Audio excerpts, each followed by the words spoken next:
Tell me what you know about dreaming, dreaming. You don't really know about nothing, nothing. Tell me what you know about the night terrors every night. 5 a.m. cold sweats waking up to the sky.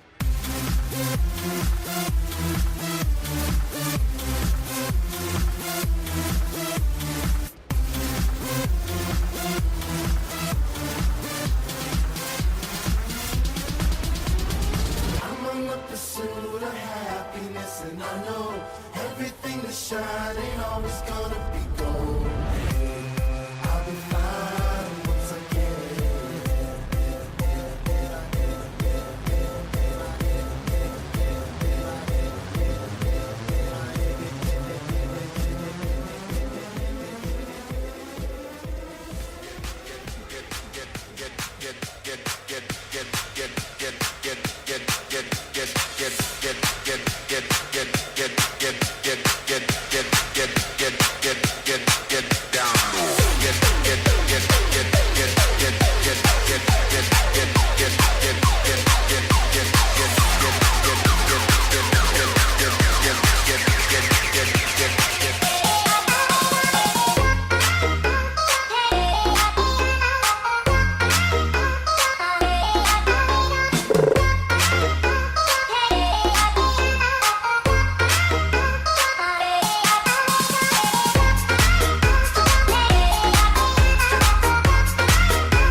Taro fans, turn your attention to the bench for tonight's Clovers captain, Rylan Narbo.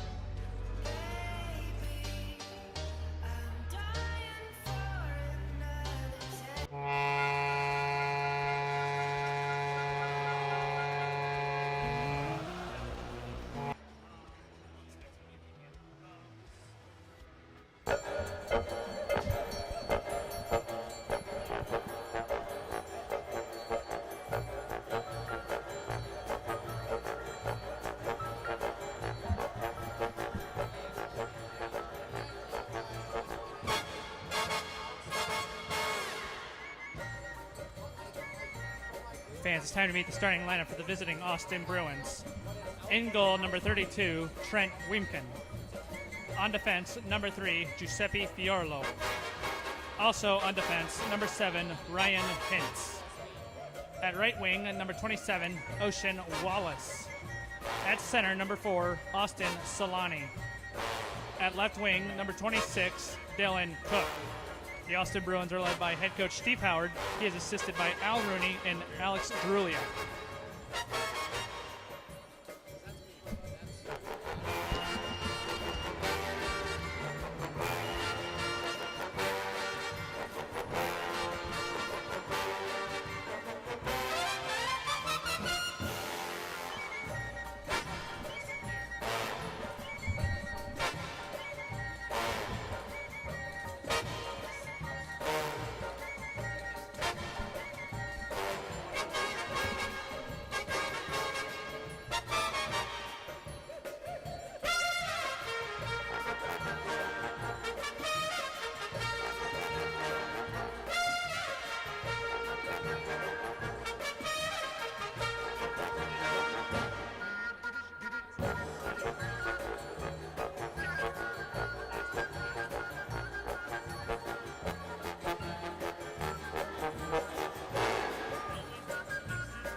Let's get started.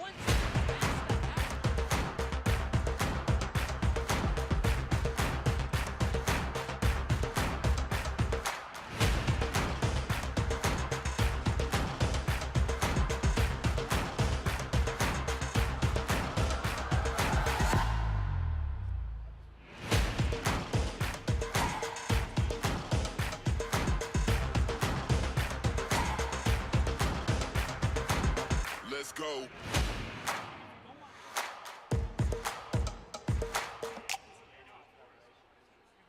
Hello, welcome into the Farmers Union pregame show. As always, I'm Ken Oda.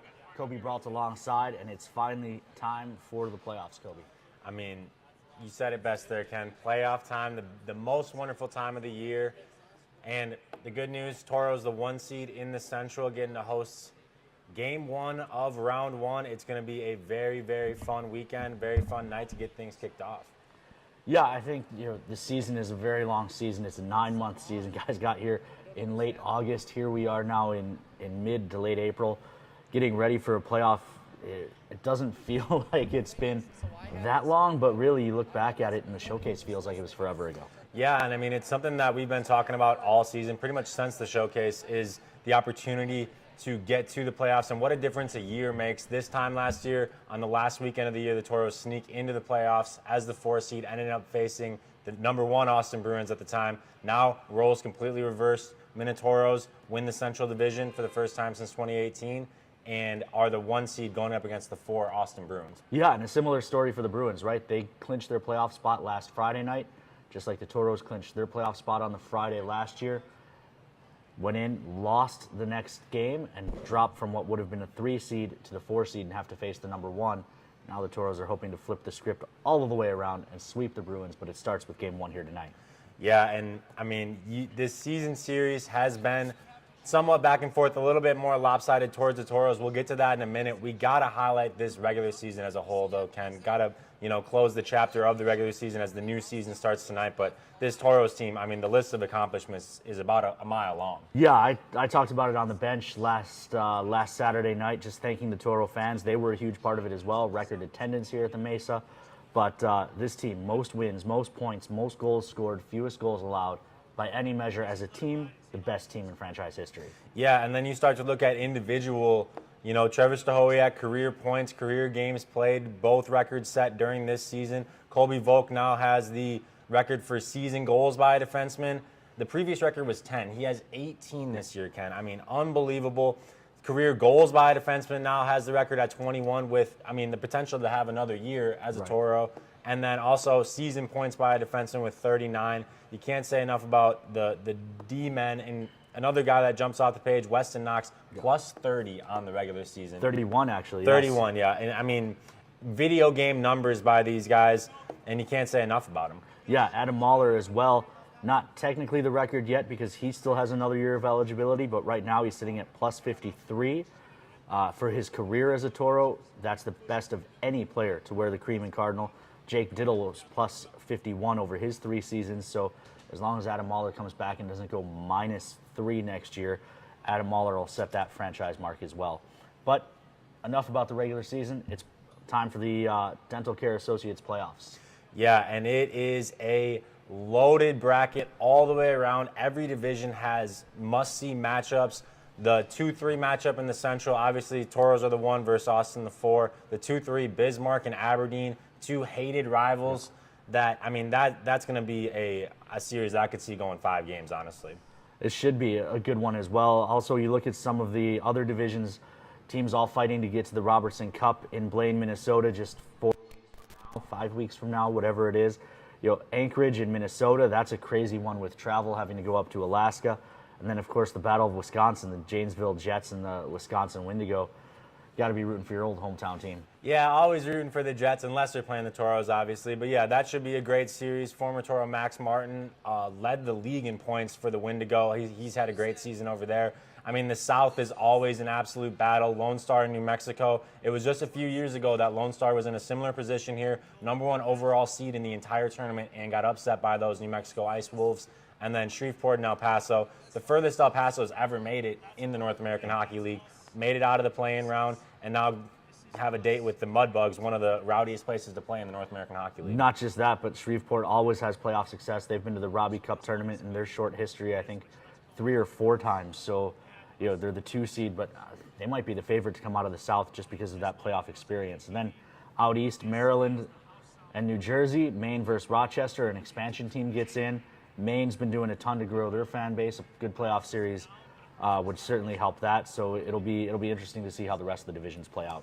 Yeah, and most games are on the Friday, Saturday, but some Eastern time zone puck drops, some Alaska time zone puck drops. So definitely some games you can flip around to on NATV throughout this weekend. That'll bring us back to Minot and the Noodles numbers. Toros went 9-3-0 against Austin, which of course means Austin went 3-9-0 against the Toros this year. Goals per game in the head-to-head series. Toros 3.42 to Austin's 1.66. Really, by any measure, except for maybe the shots per game in the head-to-head, the Toros dominated this series. Yeah, and one thing that I want to point out, Ken, and we'll get to it with our keys to the game in a little bit, but those power play numbers. Austin had 20 goals against the Toros total on the season. 7 of those came on the power play, whereas Minot still with a higher percentage, 12 for 59, that's 20.3%. Created 7 more power play opportunities for themselves, translated that to 5 more goals than the Bruins. So definitely something to watch, the special teams and who's going to be able to stay out of the box. That'll bring us to our Minotauros Booster Club players to watch. I'm going to go with Kobe Volk. You talked about the season. He's had 18 goals. 7 of those came against Austin this year. He's been a driving force for the Toros offense against the Bruins. Yeah, can't say enough about Kobe Volk on both ends of the ice. My player to watch tonight, I'm going John Emmons. John Emmons, just 9 goals on the season, but 5 of them against the Austin Bruins. He was a key piece of the Toros last season, the team that ended up getting swept by the Bruins out of the playoffs. I'm sure he does not forget about that at all. He had that last-second buzzer beater in Austin a few months ago, and, he's a guy that's built for the moment. He's had that goal that I just referenced. He had the OT winner in St. Cloud, and he set up Nick Zwiecki on that OT winner in Bismarck as well, a guy that's built for the moment. Yeah, and Emmons, as you mentioned, a guy who was on last year's team that suffered the loss to the Bruins. His former line mate, Hunter Longy, sent a message to the group text of Toros just saying, hey, remember what these guys did to us last year. So I'm sure some extra motivation for Jemmer. Yeah, and you start to think about the depth of this team, and when it comes to the playoffs, that's really what it's all about. And we've talked about that depth at length. There's so many guys that have stepped up at times throughout this season, and the Toros are going to need it from everybody. That's what the playoffs are all about, the next man up mentality, and that's the Toros way for sure. That'll bring us to our home key group keys to the game. I'll kick it off with, I think Toros need to score first. Looking overall, I went through 120 box scores last night prepping for this. The Toros 29-2-0 when they score first, just 15-12-2 when they don't. Still a winning record, but a bit more of a toss-up there. Conversely, Austin 25-8-2 when they score first.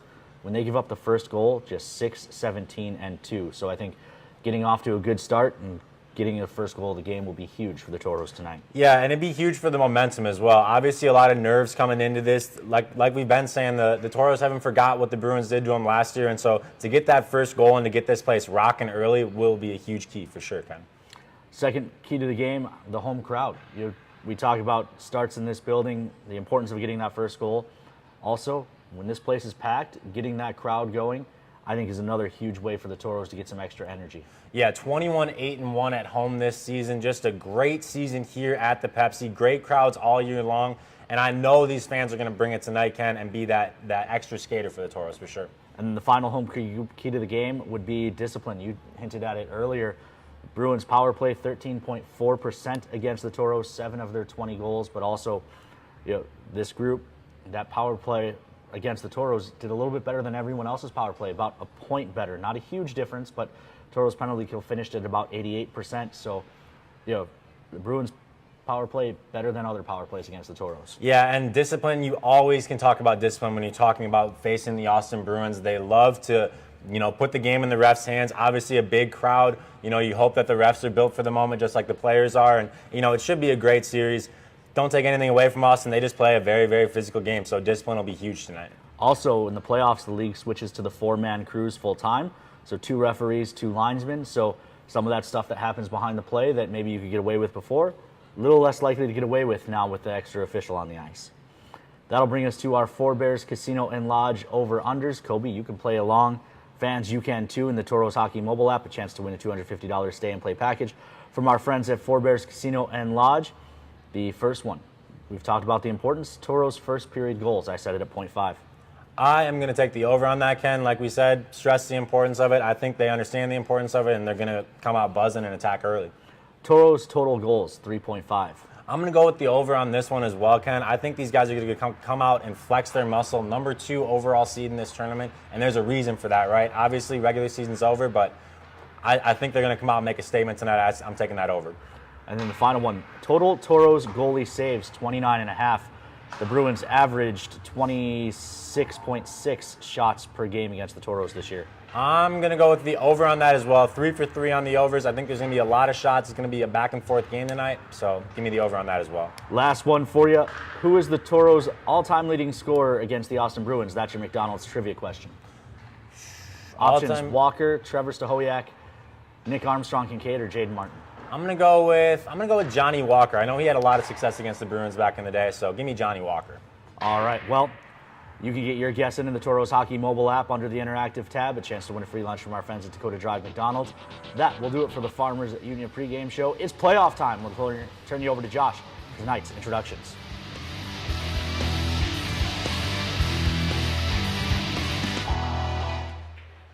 Good evening, Toro fans. The Minotauros welcome you to the Pepsi rink at Mesa Arena for Game 1 of the Robertson Cup playoffs between the Austin Bruins and your Minotauros.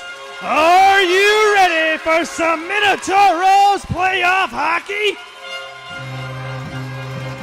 Question. Zombie on the track. What's it called when your music changes the world? I call it magic. Zombie on the track. Welcome to Magic City. Everybody leaves with a smile on their face. When wizards collide, things get monumental. Things get legendary. Some things may never be the same. This what y'all was waiting for? Now watch the competition disappear. Poof! Emmons gloves down to the stick. Emmons walks in, backhand, try, it's in! Jocums comes back to Lettman. Lettman into the middle, tip, it's in! Not to give him the puck, but this is Casey walking in, wire save made, rebound there, backhand try, it's in! Volk into the middle, Lettman, shot, it's in! Toros have Bear in behind the defense. Bear in, wires, it's in! Colby Bear! Kren walks in, wires tip. Second save with the right leg by Brady James. Send that one in for plays of the week. And delays. Shot, it's in. Toros win. Is there a better place to play junior hockey than Minot, North Dakota? Absolutely not. I mean, you guys show up every night. It's been awesome all year, and hopefully let's keep that rolling through the playoffs.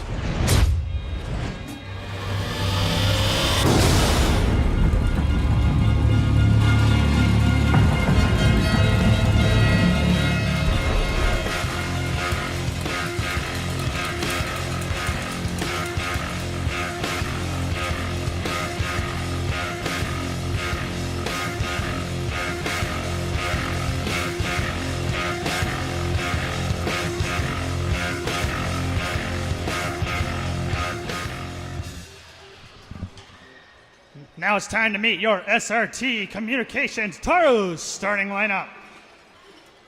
In goal from Beaconsfield, Quebec, number 33, Brady James. On defense from Andover, Minnesota, number 44, Weston Knox. On defense from Ancaster, Ontario, number 42, Adam Mahler. At left wing from Sewickley, Pennsylvania, number 19, Nicholas Zuwecki. At center from Washington Township, Michigan, number 9, John Emmett. At right wing from Glencoe, Illinois, number 81, Trevor Stahoya. And tonight's Culver's captain, Ryland Carbo. The Toros are led by head coach Cody Campbell. He is assisted by Tyler Ebner and Wyatt Wazelenchuk. Toro fans, at this time we ask that you rise as you are able and turn to the flag as we honor America with the singing of our national anthem. Singing our national anthem tonight is Elijah Robertson.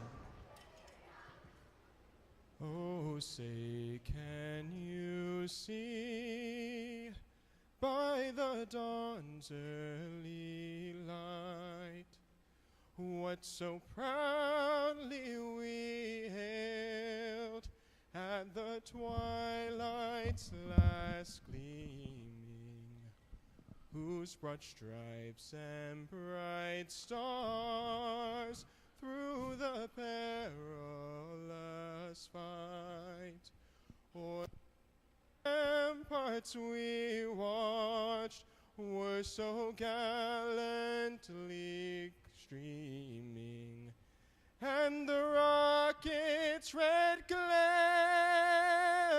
the bombs bursting in air, gave proof through the night that our flag was still there. Oh, say that star-spangled banner yet wave o'er the land of the free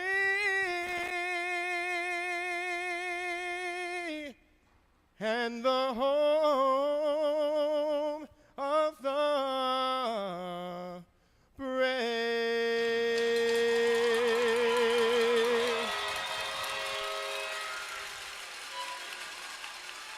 Ken, it is time for playoff hockey here. God bless America and gentlemen. Alongside Ken Start play-by-play duty. your Cody Campbell, his third season at the helm, still searching for his first playoff win with the Toros. Should be a good hockey game here tonight.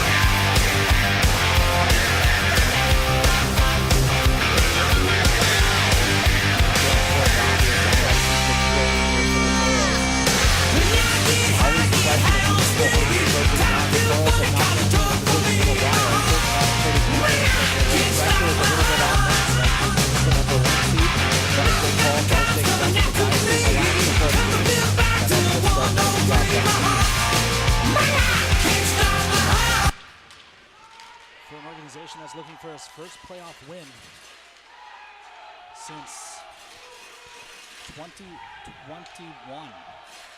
This puck chipped deep, far side. Cook unable to handle. He's pressured right away. Nick Zwiecki digs it out, chips up the wall. Adam Mahler there delivers a big hit, keeps it in his skates for a moment. Then help comes, the puck thrown down the ice. Arm is up. This will go for a Minot's finest collision center icing just 26 seconds in.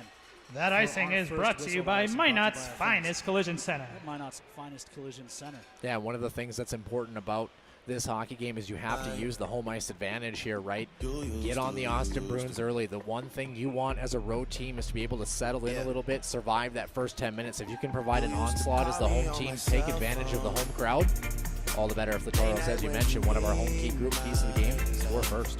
Yeah, I mentioned I went through 120 box scores to compile some stats that we didn't have. Every Toro game, every Bruin game this season, Toros 29-2-0 when they score first. Still a good record, 15-12-2 when they don't. But obviously much better when the Toros are not trying to come back. Appeared to be offside, but Solani drives the net anyways. Tuck shot doesn't go, it's into the corner. Cook wins a battle, banks to the front. Nick Zwiecki has it on his tape. He retreats behind the net, looks for help. He'll leave it in the near corner for co-captain Weston Knox. Knox tries the near side and Emmons pressured, gets through Noren. Avoids Ocean Wallace by dumping it deep. Trent Weemkin out of his net, plays to the far side, taken away by Marvin Cordes. He gives it to Luther, however, as he was trying to shovel it back to the point. Bruins go the other way. Dawson with a good hit on Noren. Puck rolls deep into the Toro zone. Kobe Volt back on it. Near side, Dawson. Dawson, help from Casey. Toros leave the zone. Cordes, Marvin Cordes, I should say, has it at center. Chips it deep into the near side. He'll chase after. Brown gets there first. Placed along the near side. It was intended for Luther, but Casey's there causing trouble.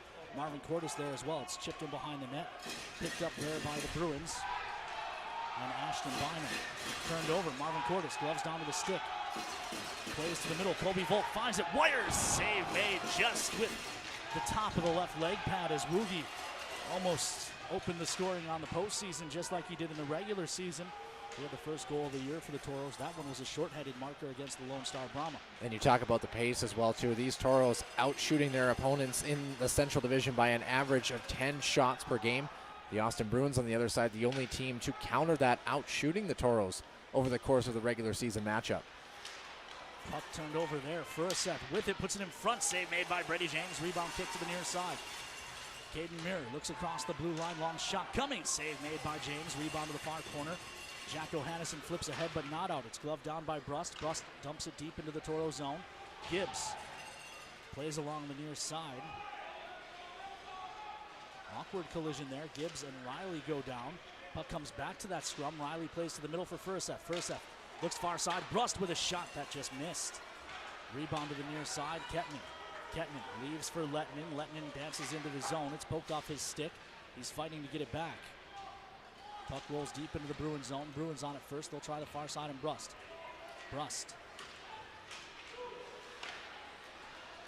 Dumps it in on net. Brady James will cover. Happy birthday to Jordan Gibbs as well. Toro fans, download the really Toros great pace Hockey here to mobile start app this from the hockey game. Apple Can App we Store look at or Google the Play action Store down and play to win all in game the long.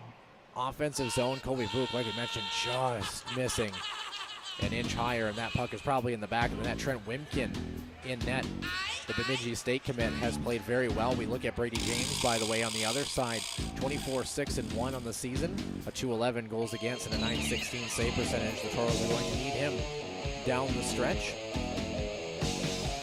Right of Brady James.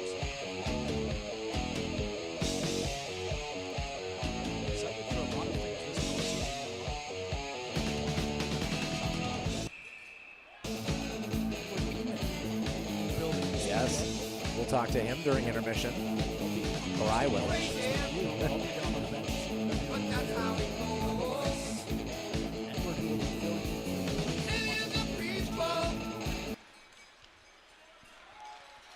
Still working through some audio issues, by the way. We're glad to have you with us. We're getting some house sound that we're trying to figure out where it's coming from, so we'll work on that as we continue to go through. Dumped in. Far side, Luther pokes it along. Toros still have it, shot into the glove of Weemkin. Trinity Sports Medicine and Dr. Don Mannern is the official sportsman and provider of the Minotauros. We appreciate the service and care provided by Dr. Mannern in keeping the Toros on the ice.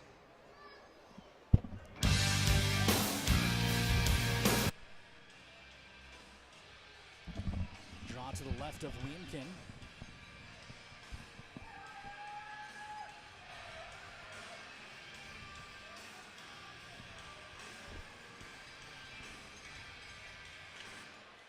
Back by the Toros. O'Hannison chips it into the near corner. Knox is there, has trouble. It rolls in behind the net. Thrown up ice. Noring runs into his own guy and then gets leveled by O'Hannison. Puck ahead for Kettman. Kettman carries into the zone, leaves for O'Hannison. O'Hannison back for Lettinen. Shot blocked out front by Will Diamond. Diamond recently committed to Northern Michigan. Meanwhile, Kettman prevents the clear and chips it deep. Taking away O'Hannison. O'Hannison's got Rugi up top. Colby Volk, delayed call coming. It's going to be on the Toros. A slash. Austin Solani lost his stick. And the Toros will go to the kill right as a very good scoring opportunity was developing. Yeah, and that's one of those where, you know, if you're in front of the net, I know it's playoff hockey, but you got to stay disciplined there. Scoring chances don't come easy as the playoffs continue. Papa John's penalty kill here for these Toros. Of course, head-to-head in this matchup. Power play against the Toros, 7 for 52, 13.4% have the Bruins been. As Minot is on the kill despite probably being the better team for the first 4 minutes. Solani. Penalty call for the Minotauros skater number 24, Yoel Lettinen, 2 minutes slashing. Time of the penalty, 4 minutes, 3 seconds in the first period. Taken away by Stahoya. This is Brust. Brust leaves ahead, dumped in by Cook. Out to neutral it goes. Brust has it again.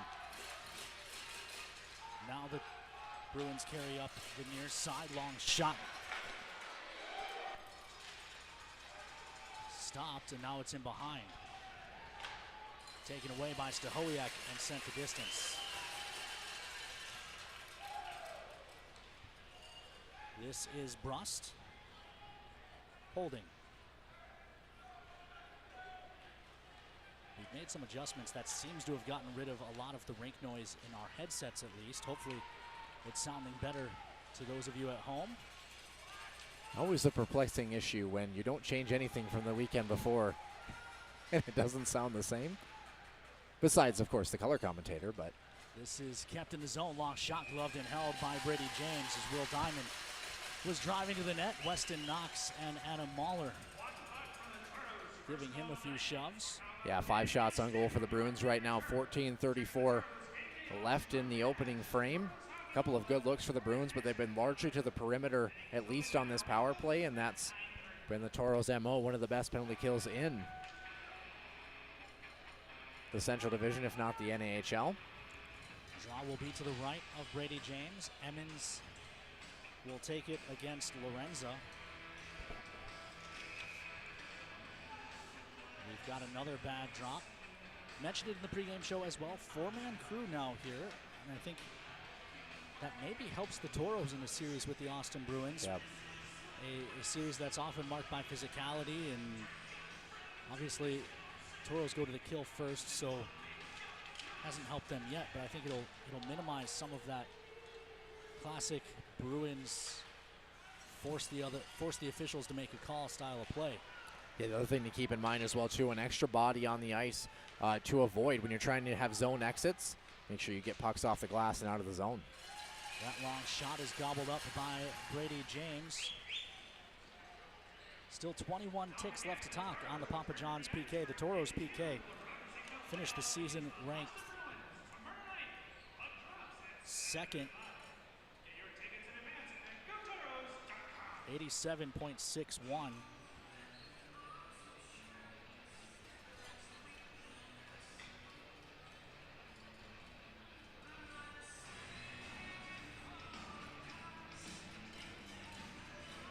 Draw to the right of Brady James.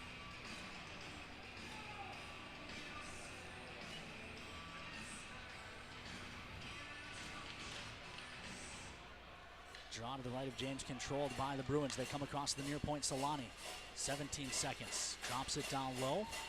Cook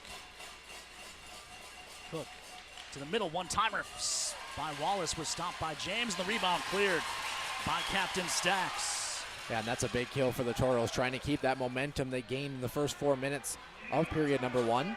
Cody Campbell unhappy with the slew foot that Staholiak caught after making that clear. Meanwhile, Toros come full strength. Shot blocked by Lettinen. Rebound to the far side.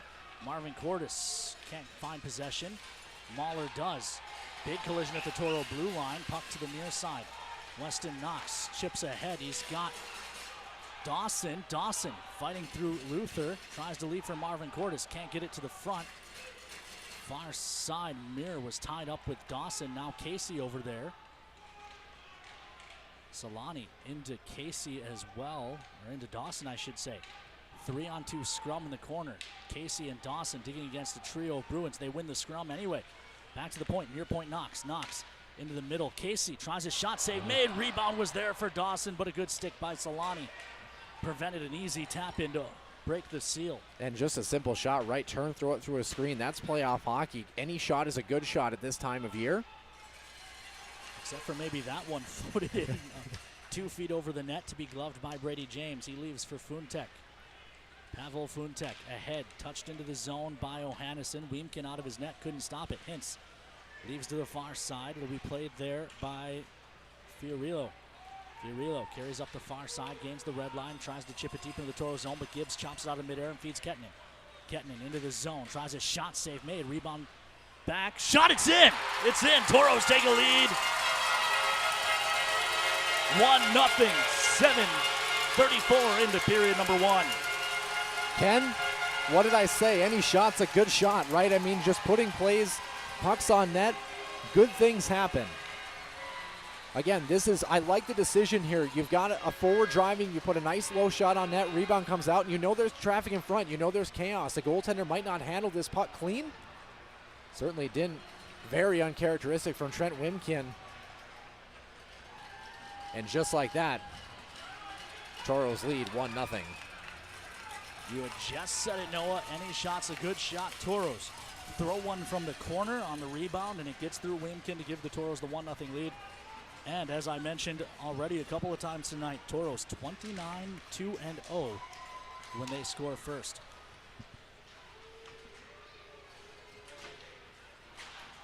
Near side, Small. Fighting through. We don't have house sound now.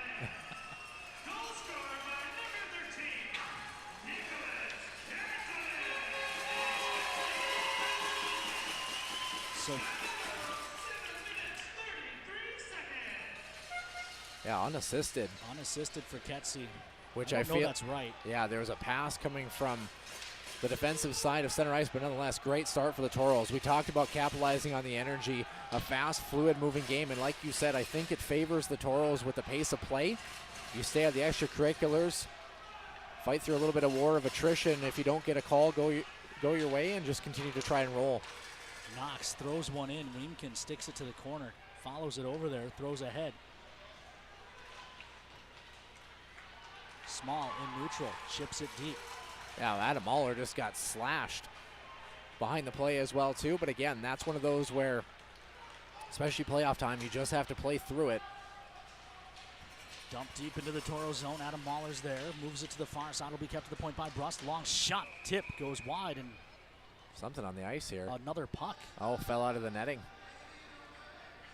And again, we talked about that, though, and again, really all season is just the simple fact of, doing, as the old cliche says, what the team needs, not what you need, right? As we look at score update from the East. And second period, I believe Maryland up 2-0. No, trailing 3-2. Oh, trailing 3-2, sorry. Trailing 3-2 to New Jersey. So that's a 1 seed in a 1-goal hole at the second break. Toros, meanwhile, a 1 seed with a 1-goal lead. The defensive zone draw off that puck that fell out of the netting. Chipped down the ice by Dawson. Weemkin out of his net, throws to the near side. Caden Muir has trouble with it. Throws it out to neutral. And you're seeing a lot of clearing attempts off the glass for the Bruins. A very good sign if you're looking for indicators of offensive pressure. Toros have clean zone exits. The Bruins do not. This is Brust sweeping to the far side. Mishandled there by Hirschfeld. That's going to allow the Toros to pressure. Marvin Cordes pins a man. Casey pokes it free. It rolls towards the cage. It'll be picked up by Brust. Brust quickly pressured, throws to the far side. Jackson Riley plays the middle. Near side, Furaseth. Furaseth turns, carries out to neutral, banks ahead. He wanted Hirschfeld. It was off the mark. Rylan Jockham's back on it. Jockham's tries the far side. Marvin Cordes has trouble with it, but the Toros help him out. This is Dawson. Dawson gains the red, tries to dump it in. It hits a body and lays free, picked up by Hintz. Hintz carries to the near side. He'll just chip it deep after Woogie steps up on him. Jockham's plays to the near side. Puck pinballs back to Jockham's. Kobe Volt there as well. Swecky gives back to Jockham's. Chipped out to the near side, and Emmons. Emmons tried to feed Zwiecki out of the zone, but it's off the mark, and the Toros will circle back. Pass ahead, broken up by Wallace. They've got Solani in front. Shot goes wide. Solani from a tough angle, trying to copy the play by Kettinen. Brady James up to the task, and now Zwiecki carries ahead. Hands to Stahowiak, and the Toros apparently were offside. I didn't see Jemmer on the near side, Noah. Otherwise, though, great transitional play from the Toros here through the first 10 minutes and change. Again, good clean zone exits. The one opportunity for the Bruins on that last look that went off a stick, and that's kind of what Austin likes to do. They'll throw pucks through screens and try to create redirects or rebounds, so be aware of that. But again, I would say besides the opening penalty, a great start for the Toros, who do lead 1-0. Despite being outshot 8 to 6. Yeah, opening goal right now at least listed unassisted. Nicholas Kettinen at the 7:33 mark. I imagine at least one defenseman will get an assist on that, if not another. I thought O'Hannison had it in neutral too before Kettinen went in, so it should be O'Hannison and a defenseman. If you're keeping an eye on others, you know who might know? Edward Neiman. If you're keeping an eye, clip the replay, I know. If you're keeping an eye on other scores around the Central, by the way, the Bobcats out to a quick 2-0 lead, 1:39 and 11:16. Matthew Burgo and Matthew Rafalski both scoring. Kai Dunitz and Cade Kohanski tallying assists in that hockey game. Hate to say it, Ken, if you're a Toro fan, though, it's hard to not maybe want to root for Aberdeen for the upset a little bit in that series. That would be a big boy matchup, should. For sure. Or, I mean, I just hope it goes 5, regardless of who gets out of it, right? You want them to beat each other up a bit. Meanwhile, this one chopped in. This is Lettinen. Shops ahead. Kettinen from O'Hannison again. Kettinen. Drag movies in. Shot, it's in. Kettinen, give him 2. Ketsy. From O'Hannison. Yeah, Ken, and just another great individual effort. What a game he's had. Defenseman overcommits. Didn't think he was able to get it back to the forehand there, but a goaltender didn't think it as well. Able to overcommit, and just like that, the Toros double the lead. Fantastic finish by Ketsy to leave that back towards the near post. Against the grain for the goaltender. Not much Trent Weemkin could do after he was hung out to dry like that. Well, and we talked about it. This is exactly what the Toros needed, is to kind of smell blood in the water and start this hockey game off early. 9:15 left in the opening period. Toros lead 2-0.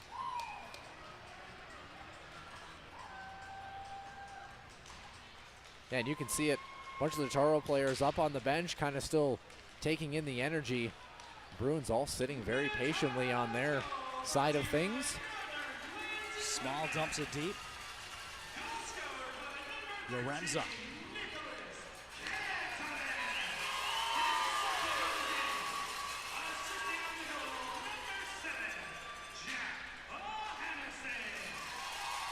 Far side. Toros get out. This is Small. Small flips it deep. Bear. Trying trying to get help from Small. Eventually it's picked up near, turns it over to Bear. Bear couldn't hold the line, however, Toros touch up. Spence up on the pressure. You look at this line, John Small, Ian Spencer, and Colby Bear, they would be a second line for most teams in the North American Hockey League. Yeah, and how good has Colby Bear been down the stretch? We talked about his growth. You know, first half of the season felt like he was finding his footing, kind of identifying his role. And once you kind of acclimate to that and get a little bit more confidence, I wouldn't count him out for a maybe quote-unquote unexpected big goal at some point throughout the stretch here. This touched deep into the Toro zone. Emmons moves it in behind the net. Colby Volk tries to keep it moving, but it stays along the boards. Near side, it does get to Zwiecki. He can't hold on, though. Brown shot, tip, save made by Brady James. He kicks the left leg out like a pinball flipper to keep this at 2-0 Toros. And that's a big save through traffic. You haven't seen a shot in about 5 minutes. Puck thrown to the near side. Zwiecki out to Stahoyak. Stahoyak gives to Jockums. Jockums into the zone, feeds Zwiecki. Zwiecki in, save made, rebound was there, but the Toros were not yet. Is it just me, Ken, or does Trent Wimkin not look shaken, but just looks like he's not corralling pucks cleanly? I feel like he hasn't looked as comfortable as he has in the past against the Toros for sure. And I feel like part of that is the Bruins, as we mentioned, kind of in survival mode a little bit right now, and when you go down 2-0, not an easy spot as we get ready for our Mosquito Joe pest of the game, I believe. Shots 8 aside here. We'll take a look. Icing sponsor read takes precedence, so we'll have the Mosquito Joe next whistle. That icing brought to you by our friends at Minot's Finest Collision Center. Draw to the left of Brady James. 6:55 to play in period number 1. Shots even at 8 aside, but it's Nicholas Kettinen 2, the Austin Bruins nothing.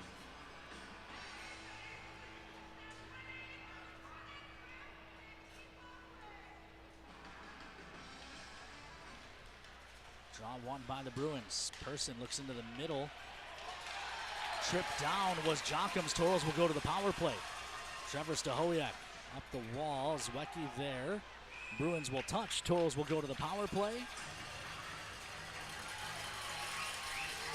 It's going to be a tripping minor. The Toros 20.3% against these Bruins. 12 for 59, going on their 60th opportunity of the year. What a big one it could be to break this game wide open.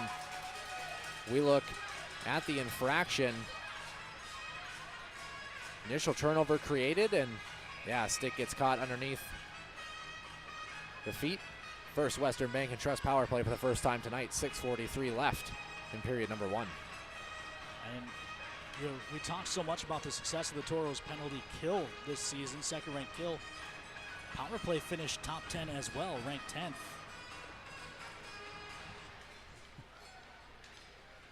Glass and out. It just gets by Rugi, but this is the 10th ranked power play in the league as well, so I think the special teams for the Toros are good on either side as Kettinen chips it deep. Noren finds it, throws out into the Bruin bench, but it was tipped by Lettinen, so the draw will stay in neutral. Yeah, a lot of fans. A lot of fans, you know, checking in this hockey game. You can feel the energy in this building. Appreciate all of us joining us on social media, including a recent color analyst, Colby Joseph. I appreciate it. He is right. I do have some big shoes to fill, probably literally and figuratively. I only wear a size 11, Colby, so you probably do have bigger feet than I do, but that's U.S., not Canadian. You don't have to literally wear his shoes, though, Noah. Near side, Kettinen gives chase, and that's banked down the ice. I'd probably be a lot faster on the ice if I did, though. Not to put a little extra pressure on him, but Kettinen with 2 goals already tonight. There have only been 2 hat tricks for the Toros in postseason play. Nick Monfils and Blaine Warnert. Both in games the Toros won. This is carried ahead by O'Hannison. Lettinen on the far side tied up. Solani finds it. Rugi keeps it, chops down the wall, but Solani cuts it off. Lettinen pins him. O'Hannison digging against Hintz. It'll be kept again. Near side, Kettinen. Kettinen gives to O'Hannison. Still 50 seconds left on the power play. The Toros will finally set it up. This is Rugi. Shot off the post. Rebound there. Lettinen couldn't get it to go. Zwiecki tied up, jams it to the side of the cage for a quick cover by Wiemken. Man, if Rugi had buried that, this place would have erupted. Meanwhile, Mosquito Joe Pest to the game. The Mosquito Joe Pest of the game is Will Diamond. Registered 4 of his 14 points against the Toros this season and has twice been ejected from games against the Toros this year. Yeah, no smiles in the playoffs, as you can tell. Yeah. A little bit more frustrating. Dream start for the Toros here, at least for the first about 14 and a half minutes. As soon as the camera went off, the guys on the bench had a good laugh about it, though. Bad drop. 40 ticks left to talk on the First Western Bank and Trust power play for the Toros. And that's the importance for Minot. We talked about staying loose, staying relaxed. Once you get those first couple shifts in, the pace of play was really high at the start of this game. Scoring a couple goals doesn't hurt either, but the more you can relax and play your game.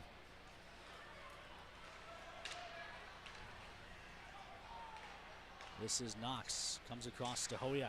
Up top, Knox. Shot tip out front by Dawson. Goes to the corner. Dawson keeps it moving for Casey. Casey bumped off. It'll be flicked ahead. Knox couldn't quite keep it at the blue line. 18 seconds left to go on the power play as Knox retreats. Then feeds Casey in. Casey behind the defense. Shot just missed up over the crossbar. He had his spot picked. He just missed it. He picked the right spot too, where there was room. Yeah, tried to go short side blocker there. I think he really wanted to go to his backhand, but didn't have enough space. Boy, a couple of really good looks on this power play. You mentioned it. The penalty kill has kind of been the Toros' bread and butter, but if you can get your special teams on the offensive side to pick you up a little bit, especially at this time of year, they'll take anything.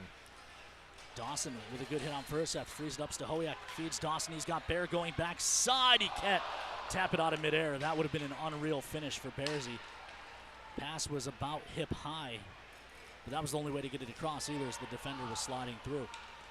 This is Caden Muir up on the rush. Muir, the defenseman, tries to put it towards the cage. Funtek blocks it, gives it back to Muir though. Muir working down low. Lorenza puts it on net. Stop made by Brady James. Puck chipped ahead by Small. It didn't get out though. Thrown deep to the Zamdor corner. Bear hit by Lorenza. Puck jammed ahead, not out. Kept by Brust. Good stick by Small. Frees it up for a moment. Shot blocked and it trickles just wide. Lorenza leaves it to the near side. Gibbs gives to Spence. Spence tries to keep it moving. Kotai keeps it. Riley Kotai, the only player on the Bruins at +2 to finish the season plus against the Toros. Wow. Thrown in front by Brust, cut off. Gibbs hooked down. Cody Campbell is livid, understandably. Meanwhile, good stick by Small. He's got Spence going to the net. Small for Spence. Tippets in! Ian Spencer make it 3-0 Toros. And this building is absolutely rocking right now, Ken. And what a great little feed. Turnover in transition. And what does Ian Spencer do? Weak side forward, drives the net. Presents an available option. I don't think he got the shot that he wanted. I think he probably wanted to try to elevate that puck, but it worked out because I think Trent Wiemken thought the same thing, that he was going to try to go upstairs. Instead goes against the grain 5-hole. We see a goaltender who is standing right now, Ken. I think we're going to have a goaltending change. They are. They're handing Vilgot home his stick. Boy, and that's tough if you're Trent Wiemken. Hard to fault him on quite a bit. First goal is a little bit tough. Second two you can't do anything about. And his night is done. 17 minutes and 54 seconds. Excuse me, 16 minutes and 54 seconds into this one. So Vilgot home takes the ice.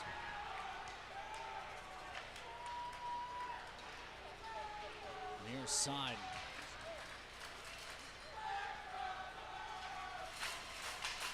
Dumped in. And this is where you have to continue to apply the gas pedal and not get caught up in the mental game. It's easy to get. What do we got? Delayed call. High It's going to be stick, against I the think. Toros. Boy, that's a. Colby Volk will go to the box. I think it's going to be a high stick. If so, kind of a weak call, if you ask me. Yeah, it's going to be a high stick, and he tried to lift the stick, and I don't know if he got just a piece. The player that he ended up high sticking didn't even react, which, if you know anything about high sticks, they usually see something, but nonetheless, Papa John's penalty kill again. The Toros would like to get out of this period unscathed. 2:46 left in the first. Second time the Toros have been shorthanded on the Papa John's penalty kill tonight. Meanwhile, we owe you the numbers on Vilgot home of the Bruins. An .889 save percentage, a 3.40 goals against average on the season, 11, 15, and 3. Splitting time between Minot and Austin and Corpus.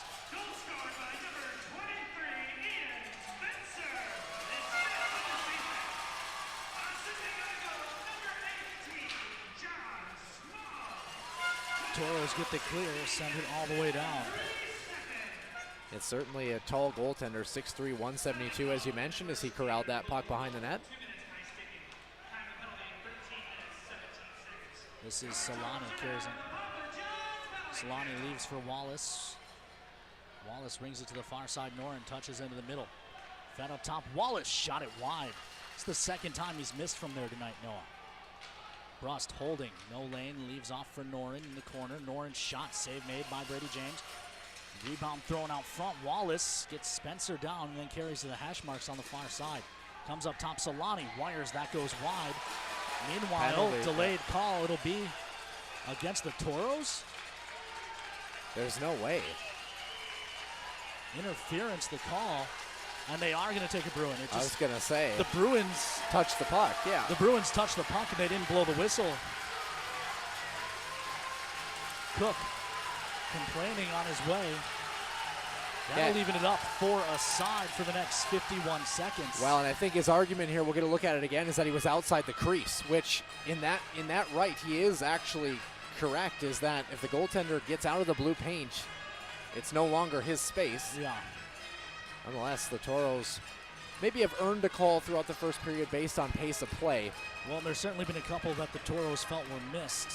And I think most importantly, the refs setting the tone they're going to protect the goaltenders. I don't think Steve Howard was particularly enamored with the description, and the official skated away before he was done talking. Nonetheless, 1:36 left. Draw to the right of home. Toros control. This is Knox. Knox gives to Stahoyak. Stahoyak walks in. Wires. Save made by home. First shot he's seen. 90 seconds left in period number one. We will be for a side unless something changes penalty-wise heading into the intermission. And if you're the Toros, especially in this situation, you don't say this often early in a playoff game, but you are in a position to maybe take a chance or two offensively here, try to push the envelope a little bit. Meanwhile, Emmons wins the draw. He'll bank back to Knox. Knox leaves for Emmons. Emmons pokes to the corner off his stick, and then he's taken down hard. No call coming. I'm okay with that. As well. Toros fans were not, but kind of losing an edge and gets a little bit of a push. He knows the guy's on his backside the entire time. Just one of those unfortunate spots. Furisev plays it in the middle, broken up by the Toros. Knox banks out to neutral. 12 seconds left in the 4-on-4. Then the Toros will go to the power play. Riley working alone in the offensive zone. O'Hannison controls. Toros back to full strength. Rugi out of the box. So is Knox, who's holding. He'll leave for Rugi. Rugi to the bench. Toros have the Lettinen group out. Rugi will be the lone defenseman. Final minute of play, by the way, in the period as that gets sent down. We're actually 24 seconds left. We missed that in all the excitement. This is Rugi. Ahead for Lettinen. Lettinen looks into the middle. It's broken up and sent down the ice. 13 seconds left in the period. 36 on the power play. Rugi will wind it up. Kettman to to the middle. It was off the mark and sent down the ice. That'll do it for period number 1. 20 minutes in the books. Toros lead 3-0.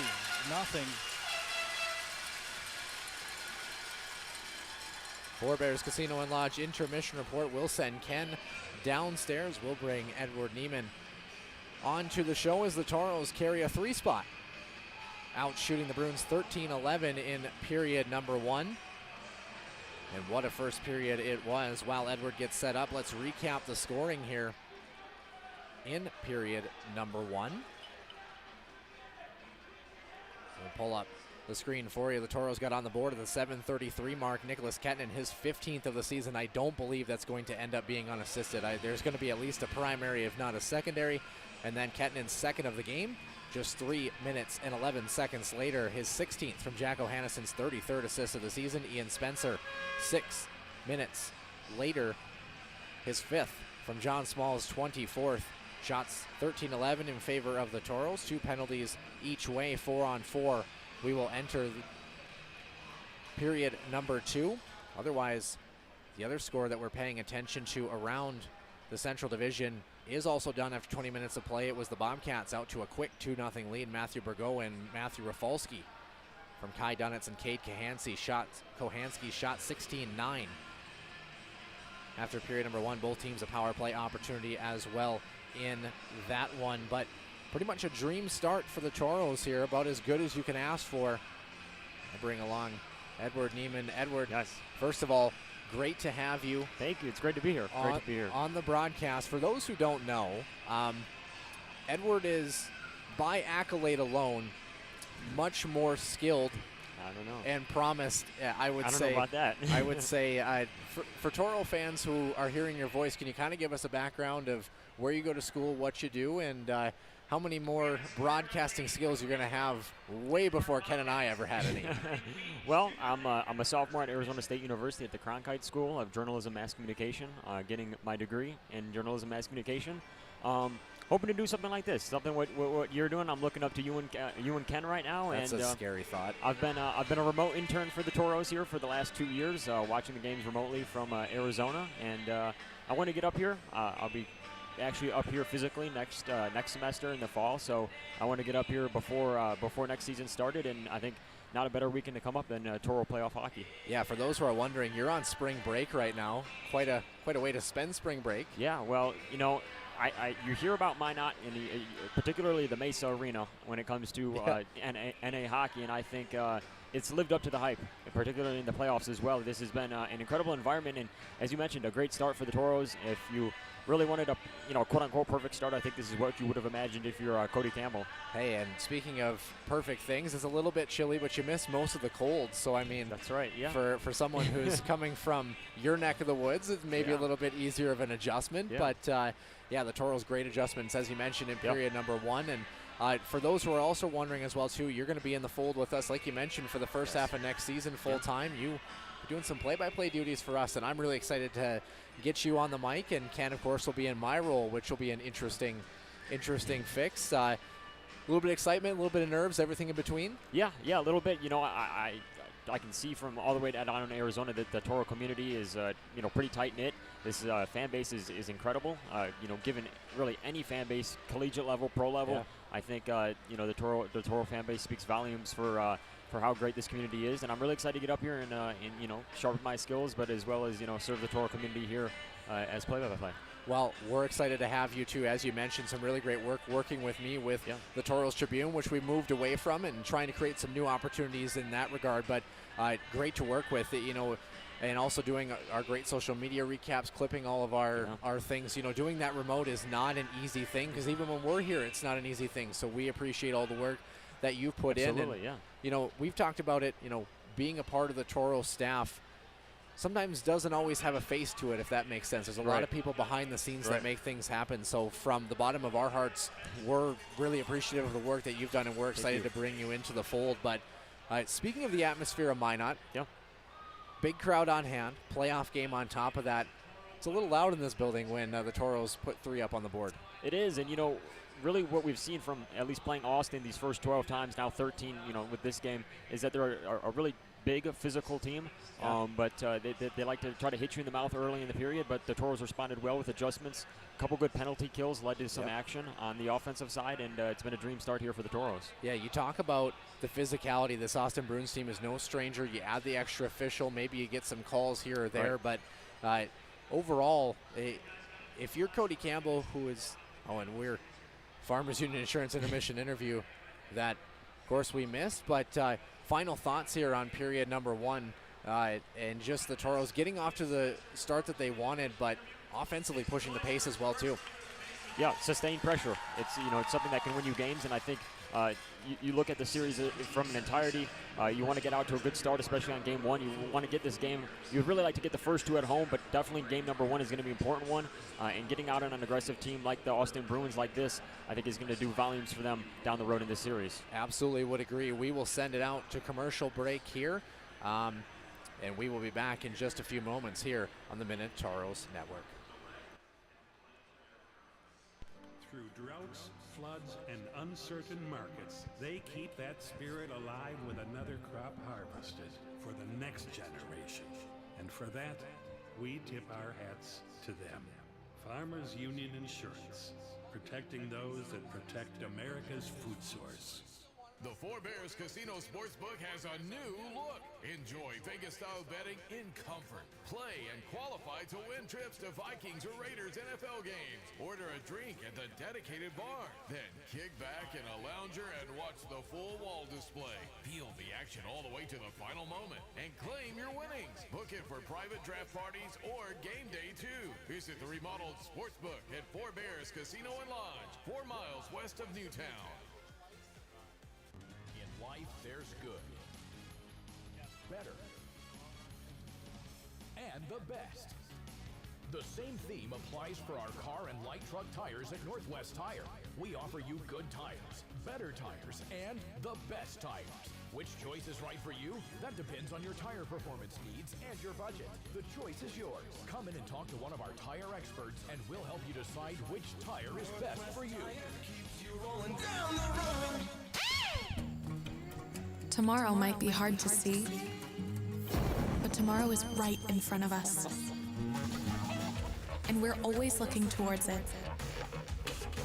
Investing another $4 billion in renewable energy and low-carbon solutions through 2025. And lowering emissions by modernizing our infrastructure, bridging to a sustainable energy future. Our history sets us on our path. From the moment we're born, we began our walk through life. We learn so we can discover. We find our passion and develop our skills. We build relationships. We start thinking about what we're going to leave behind to those we love. Let our legacy help shape yours. First International Bank and Trust.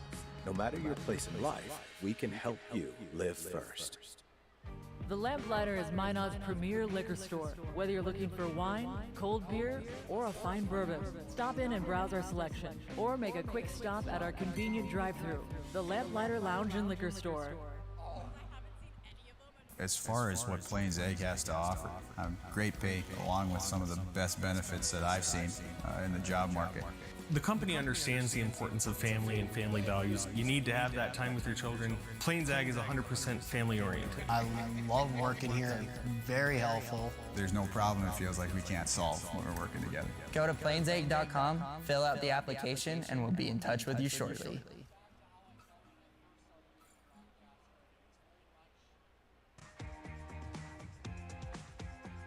At Northwest Tire, we have tires for everyone. Needs tires that are reliable and safe to get her family where they need to be. Needs a tire that's heavy duty for all of his off-roading adventures. Needs tires that can get him from point A to point B. No matter what you drive or your budget. Northwest Tire keeps you rolling down the road. Life is for living. And at First International Bank and Trust, we're all about living. Helping your dreams come true. Because we're not just in the banking business, We're in the first home business, the community sponsorship business, the how do I make this happen business. Making your banking life easy so you can focus on what matters most. First International Bank and Trust. Live first. A state-of-the-art hospital and medical office building built with you in mind. The new healthcare campus and medical district, now open in Minot. Trinity Health, making more possible.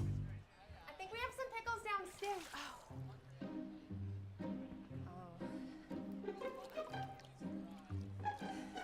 Honey, got some good news and some bad news. The trick to throwing well is knowing where you want the ball to go. Like how the local bankers at First Western Bank and Trust take the time to learn about you and recommend the banking services like online banking or personal loans that keep your goals on target.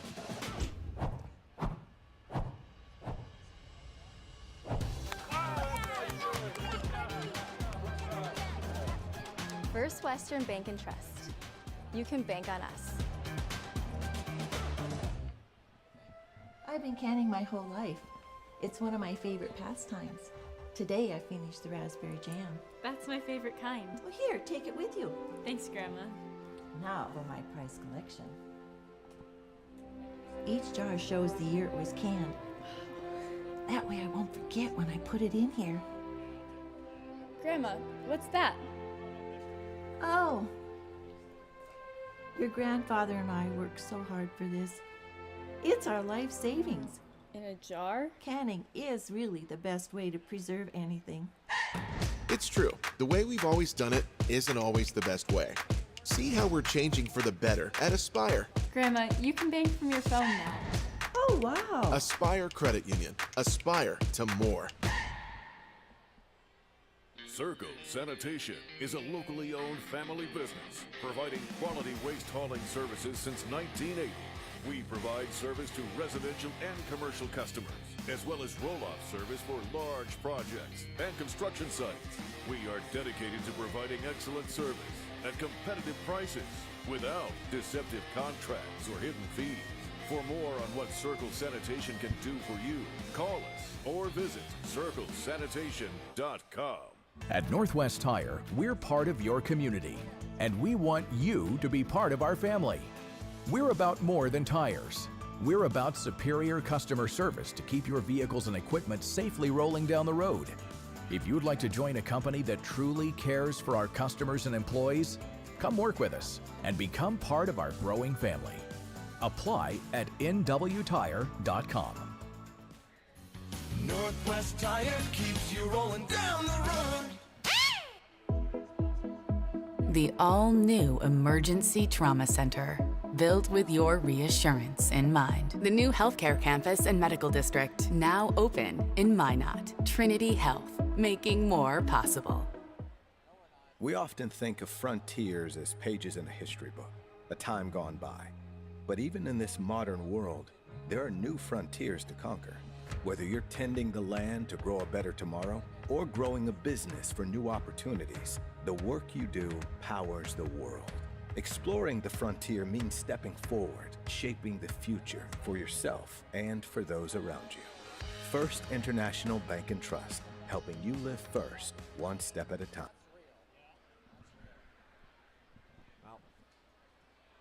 Give me that which I desire.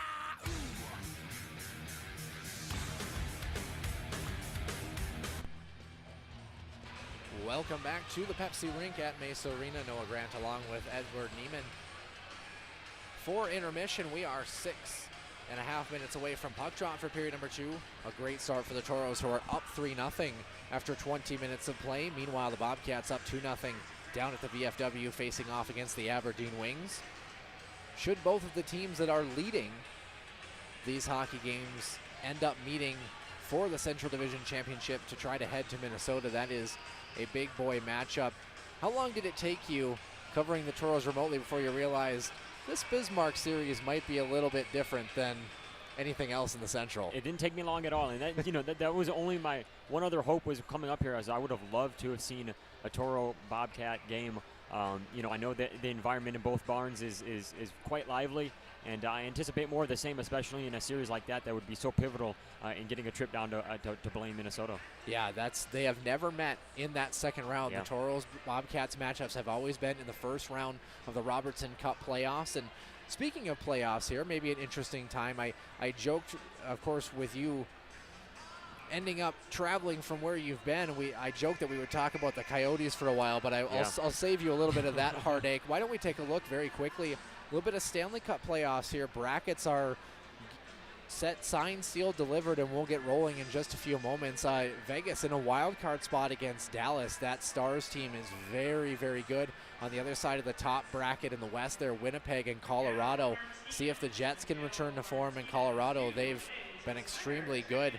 I guess those first round matchups, anything you like out of that? Any team you feel like has got a shoe in there? Or is it going to be hard sledding all the way through? I don't know. It's the Stanley Cup playoffs. Really, anything can happen given the right circumstances. But, looking down the bracket, potentially at a Dallas, Colorado series, I think that one would be a really fun one. Yeah. A lot of firepower in that series. And both fan bases at this, as always, but particularly this season, I think are really into it. And I think that game could really turn some heads and really get a lot of viewers into that one. Yeah, nobody really talks about the Stars, I don't think, as much as they should sometimes. On the eastern side in the top half, Florida and Tampa Bay, about as good as it gets in the Sunshine State. And Boston, Toronto, have we seen that a few times in history? Maybe, just a few times, Noah. Yeah, it'll be a good matchup there. Anybody's guess there. Yeah. I mean, I think Toronto has the ability to try to take care of business. Boston was so good early on, and they've kind of faltered as of late. Meanwhile, Florida, see if they can return to form and get back to the Stanley Cup final once again. On the bottom half of that bracket, good to see Vancouver back in the playoffs, Nashville as well. That's a matchup where I could see it going any which way. If it's low scoring, I think it's Vancouver's series to lose. If it's high scoring, it's Nashville's series to win. And on the other half, Edmonton, LA, can the Oilers kind of try to push away some demons and get over the hump a little bit, and LA sneaking into that third spot in the Pacific? On the other side, Rangers, Washington, the Capitals just eking out of that four-way tie into the final spot. And Carolina, New York Islanders, the Isles had a strong middle half of the season to get them in that position. I mean, Vancouver, it's been a while since they've been here. Do you think Vancouver gets the job done, or does Nashville have a chance here to maybe create a little bit of noise?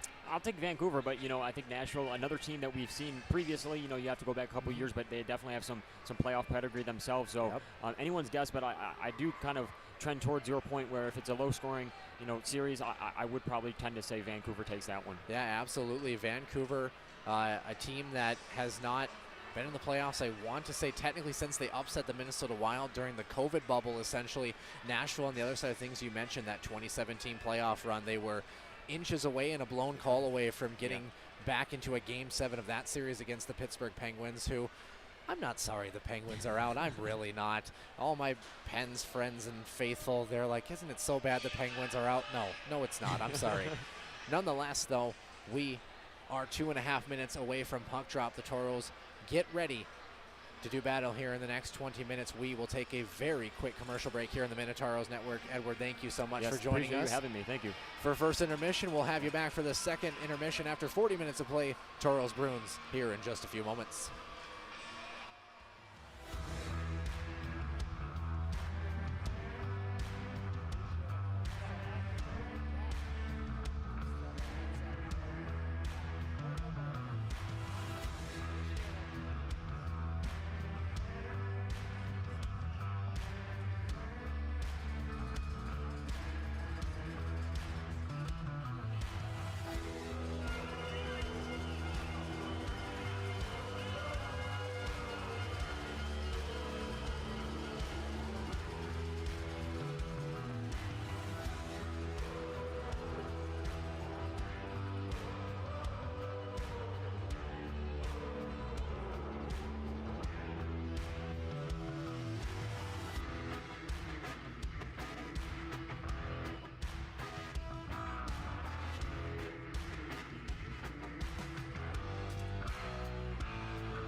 Welcome back inside the Pepsi Rica Mesa Arena. Toros lead the Austin Bruins by a score of 3-0 and have 20 seconds of power play time. No, power plays are wrong. I think JR is trying to get them loaded into the board because they run off. But nonetheless, as you mentioned, Toros up 3-0. Pair of goals from Nicholas Kettinen and then Ian Spencer adding the insurance marker to the first 20 minutes of play. Should be 23 seconds. They put 24 up. At least based on the box score either way. Draw one back. It goes all the way behind the Toro net. Carried ahead by Casey. Casey tries to hand to Dawson. Dawson carries down low. Wanted Stahoyak in front, didn't get it. Knox keeps it. Knox carries down the wall. Tied up. Puck broken up and then jammed out to neutral. It finds Cook fresh out of the box. Cook watched by Mahler. He's forced wide. Good poke by Mahler. Frees the puck up and then he buries Cook in the near side. Glass end out for the Toros. And this will be played by Hintz. Far side, Diamond touches it into the zone. Goes without saying, but I'll say it anyway. Whoa, that was a weird little soiree behind the net, but Toros have to keep... James and Will Diamond came together. Toros have to keep their foot on the gas pedal and keep things moving north. Two things they've got to take care of. Mahler rings it off the glass in deep. Kettinen shovels it in behind the net. Lettinen puts it out front. Kettinen, shot save made by Holm. Don't think he realized how much time he had to maybe settle down that there rolling puck. No one around him. Good thing he hasn't scored at all tonight. Offside. Offside play as Lettinen fell down. We'll take a look at a score update coming out of our neighbors to the south, as we've mentioned. Bismarck and Aberdeen doing battle in that one, just getting underway in period number 2.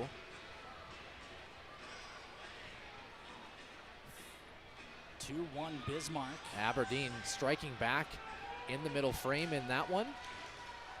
In fact, it was Zach Ream from Leonid Bogakov just under 5 minutes in to make it a 1-goal contest. Down low, the puck kicks out front. The Bruins all over skated, and now the Toros get to get going the other way. Ahead for Kettinen on the near side. Kettinen looks across. He's got Lettinen. Tip play. Woogie was in too deep. Puck ended up being behind him on the feed. Yeah, ended up going off the foot of the defender for the Bruins. Riley with a nice move. Gets in behind, throws it out front. No one there for the Bruins. Now Brust coming on a change, finds it, but his pass to Furiseth finds Furiseth's stick in 2 pieces. That allows Lettinen ahead for Ohannesson. Ohannesson gains the line, spins for Lettinen. Lettinen shot save made. Rebound picked up by Ohannesson. Tries to drag through Lorenza. It's taken away. What a catch and release that was. Being able to turn, spin, fire that puck, get a good shot, mid-height. Beautiful play. Kotai in the middle for Luther, who shot it wide off the end wall, picked up by Kettinen. Kettinen tries to leave it. It hits that broken stick that's still out there. And again, it goes back to the point. Keep things moving north. When in doubt, glass and out. Long shot blocked out front by Lettinen with the stick. Puck catches the high glass and stays in play, however. Unable to hold on was Kotai. It takes him out to neutral. Kotai hands to Caden Muir. Muir looks into the middle, broken up, and it's ahead for Casey. Casey wanted to hand to Funtek, who was up on the rush for some reason. Well, I love the mentality from Cody Campbell. See him jump up, Colby Volk jumping up as well too, activating defensemen, realizing when you've got a team on the brink in a hockey game, continue to force the issue. Don't give them any opportunity. As that puck is covered for a whistle with 16:56 left. And again, look at this puck reception on the replay, Ken. Able to catch it on your backhand, spin, turn, fire across the grain, mid-height glove side. That is a beautiful sequence of events there for the Toros, continuing to hum offensively. We always kind of wondered, right? Were they going to be timid coming out of the gate? Were they going to feel the pressure in period number 1? Great start for the Toros, and again, to see them excel starting in the middle frame, which historically in this building, even this season, has not been particularly kind to them. Good to see them firing on all cylinders and getting pucks on net. Draw to the left of home. Loose. Emmons with a shot off the draw that's swallowed up by home. And what do you notice that's a great indicator for this series unfolding, at least initially? Where are the shots coming from for the Toros? High danger areas, middle of the ice, in the slot, second chance opportunities. If you're the Bruins, you've had a couple looks through screens, few turnovers, but most of the things have been to the perimeter or one and dones. If those formulas continue to hold, you hope the series will be a short one. Draw to the left of home. Emmons stepped on it. The linesman falls down. Meanwhile, puck moves along to the near side. Cook flicks ahead. Out to neutral. Backpedaling with it is Mahler. Mahler first to Hoyak. Stohoyak up for Zwiecki. Left it into the middle. It's broken up. Zwiecki turning in neutral. Has Emmons. Emmons gains the line. Feeds to Stohoyak. Stohoyak's shot blocked up and out of play for a whistle. 16:30 left to play here in period number 2. Still 3-0 Toros. And almost a great transitional play. All-time playoff record between these two teams, 21-18-4 are the Minot Minotauros, who carry the advantage. They were swept, of course, 3-0 by Austin. The Toros had a tough couple of opening games, an overtime game, pair of one-goal contests, and then just kind of ran out of gas by the time they got in this building the following weekend. But, of course, that group led by Chase LaPinta and Hunter Longy. Chase LaPinta on this list as one of the leading scorers, tied for 4th with only one season, 11 goals for him. We won't tell you who the all-time leading scorer is, though, because we got a trivia question about it. Weston Knox back on this. Leaves to the far side, Mahler. Spencer turning. That's kept in at the point. Chopped deep. Knox turning behind the net. Ahead, Small. Didn't get it, but it was played by Holmes, so no icing. Luther on the near side. Yeah, the transitional play has just been strong from the Toros. They've found, I didn't even know that they could, but they feel like they've found kind of an extra gear a little bit in these playoffs to start. Is, you know, you're looking for that, is being able to, if you're going to have high intensity hockey, you want to be the one controlling the intensity. It's much more difficult when the game speeds up on you. Puck thrown to the near side. And then down the ice. This will go for Minot's finest collision center icing. 15:27 left to go here in period number 2. Everything coming up Toros so far, Noah. What's impressed you most about this start for Minot? Well, I think just the ability to kind of close gaps in terms of not allowing the Bruins to transition. We've seen games where the Toros have gotten out to strong leads, maybe let a team kind of climb a little bit back into it, get a few chances. We haven't seen that. Shots 4-0 in the second. Just the consistency right now. You want to peak at the right time. You're hoping the Toros are doing just that. If they can get better than where they were in the regular season for the majority of it, it's a good thought that helps me sleep well at night. Or I guess if I'm a night shifter during the day, question mark, as I did today coming off of work last night. Hannison lost it at the line, poked back to this center line. Diamond punches it deep. This is Gibbs. Cook had it poked away. Solani couldn't feed it to the middle. Lettinen takes it away. Lettinen gives to Kettinen. Kettinen for Gibbs, the birthday boy. Carries ahead, hands off near side. O'Hannison sweeps it deep. Bruins hold behind their net. Turned over. Dawson walks in, wires. That goes off the glass. One of the other things that we kind of talked about, they switched ice resurfacers for this series as well, too, with the other two sheets shutting down, and I wonder if the one they used, playing surface has actually looked pretty solid for being a middle of April contest. I don't know what they've figured out, but it certainly seems to be working. Puck chipped to the far side. Long shot save made. Rebound spun wide. And Brady James will use the paddle to pull that in.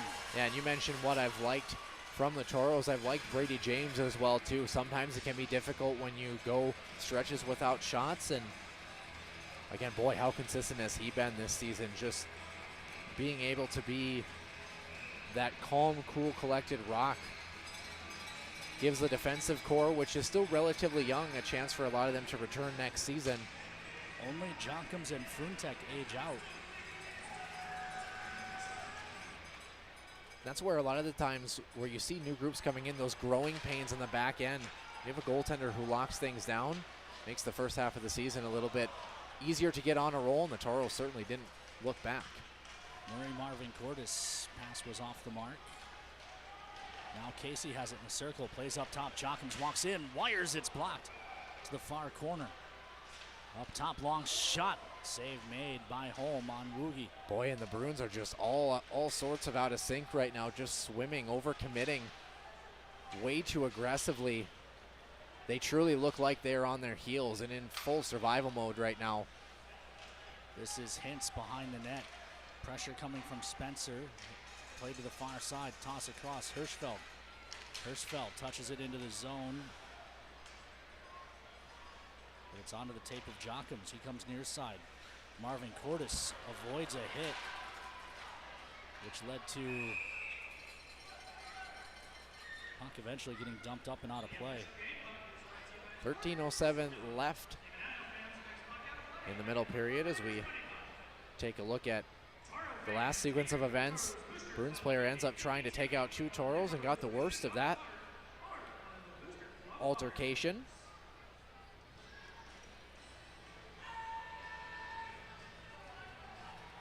Draw will be to the right of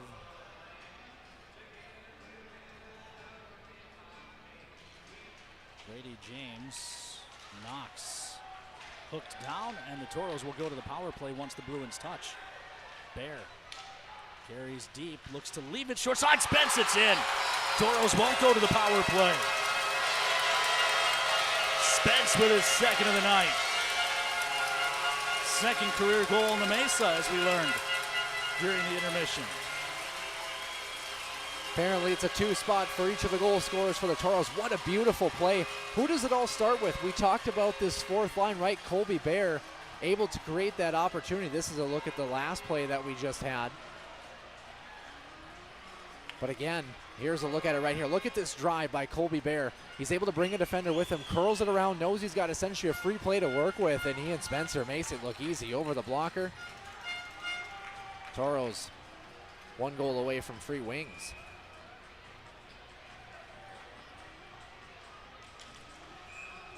As we'll redo the faceoff. And Ken, the other piece about this too, in loose terms, trying to make a statement a little bit too. It's a little bit demoralizing if you're the Bruins who fought tooth and nail to beat out St. Cloud and get into this playoff series. Essentially last weekend was a pseudo series for them against the Norsemen. You finally get to the big dance and boy, you're down 4-0, not even halfway through a hockey game. Far side, Bruins control. Puck comes to Diamond. Chipped deep. Luther moves to the far side. Fruntek pins a man. Diamond spins it to the middle. Luther weakly towards the cage for a cover. And now Diamond has grabbed someone from behind. We're going to have a Donnybrook in the near corner. Yeah, here we go. Mosquito Joe pest of the game, very fittingly. And this is what the Toros have to stay out of. Do not give the Bruins any chance of climbing back into a hockey game. I know it's 4-0.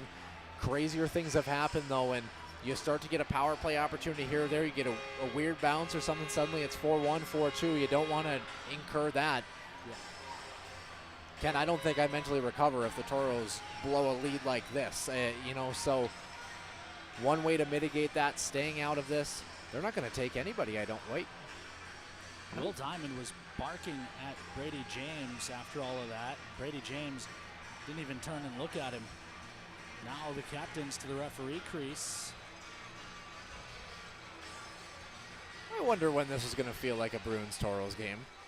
Well, and that is the one downside to a lopsided score is you free Will Diamond up. You let him loose. Will Diamond things, right? Yeah, they're going to take nobody. I'm okay with that. I mean, it's been a one and done for now. If it happens again, I sound like a dad, don't I? If it happens again, we're going to have to sit. I will turn this game around, young man. And we will have to sit in timeout. But Well, I mean, that's the penalty box, right? Sit there and think about what you've done. Or discuss it vehemently across JR's table, but Emmons jams that out for Zwiecki. Zwiecki carries into the zone. He leaves for Stahowiak. Stahowiak pokes it to the corner, chases after Solani, wins the battle behind the net. Some captain-on-captain violence. Then Stacks had the stick chopped out of his hands right in front of the official. They're going to let that one go too. Solani comes to the near side. He wanted Wallace. The pass was long. Wallace catches the carom. Is forced in behind the net by Mahler. Solani turning with it. Near side. Awkward play along the wall. Delayed call coming. Who's it on? It'll be on the Toros as the whistle goes when Mahler touches. And Cody Campbell is not impressed. Yes. 11:38. It's going to be a holding call on Weston Knox, which holding in a playoff series just feels like a given.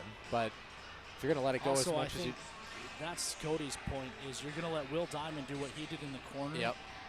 And just say, okay, fine. But Weston Knox with a tie up along the wall in a scrum is going to get called for a hold. Well, he's going to have to sit down and think about what he did. Papa John's penalty kill for the third time tonight for these Toros. 2 minutes to think about how his behavior impacted those around him. Draw to the right of Brady. I got to practice. Boy, I wish we had that talk with some of the people at the hospital. V and I going on the penalty kill in just a couple of months here. Ah. This is Lorenzo with a shot. Save made. Rebound hacked home by who else? Will Diamond. And again, the discussion continues. No matter the infraction, you don't want to let anything enter into the minds of doubt, so to speak.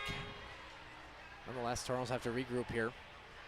3-goal spread here, now 4-1. On the doorstep, nothing Brady James can do about that one. Special teams striking. Important to get the energy back in this building, right? Start to go on the offensive, press the issue like you were, gas pedal back on, regroup, reset. If you are going to give up the power play goal, I almost rather do it like that, just right off the draw. Yep. Instead of being under duress, feeling the momentum swing a little bit. It doesn't let them, they don't build that pressure. They don't build, because that goes for an icing. But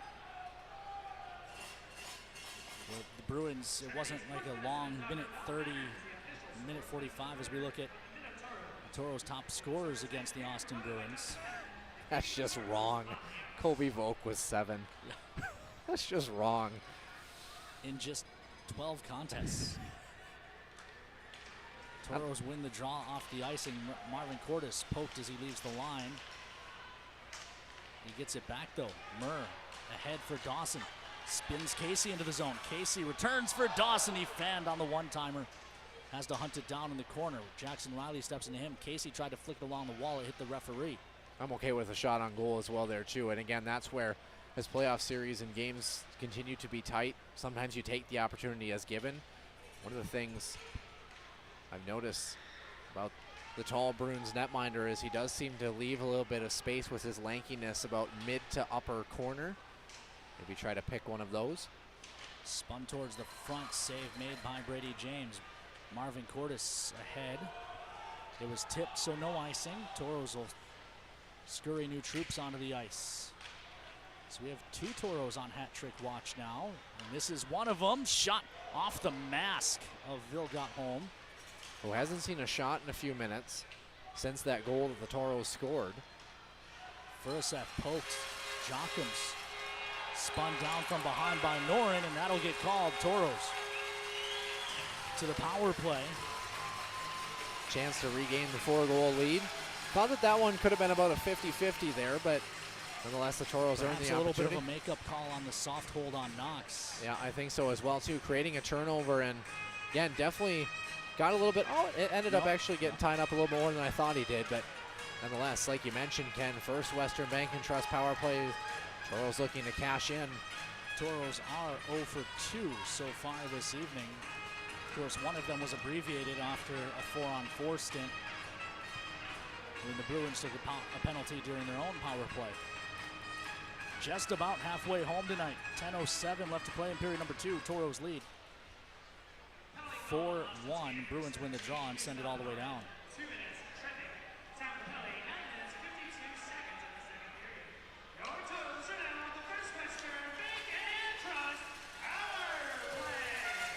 O'Hannison dumps it to the corner. Everyone after it. It squirts free. O'Hannison can't keep it away from Jackson Luther. What a weird carom off the boards in neutral. Yeah, I'm guessing it probably hit the opening to the door is my only thought. O'Hannison squeezes through a check. Plays up top for Lettinen. Lettinen back to O'Hannison. Up top for Woogie. Look at the chaos in front. 3 bodies. O'Hannison carries down low, then plays back up top for Woogie. Near side, Kettinen. Kettinen for Lettinen. Lettinen looking backdoor tip, it's in. Kettinen. Nick Sawecki.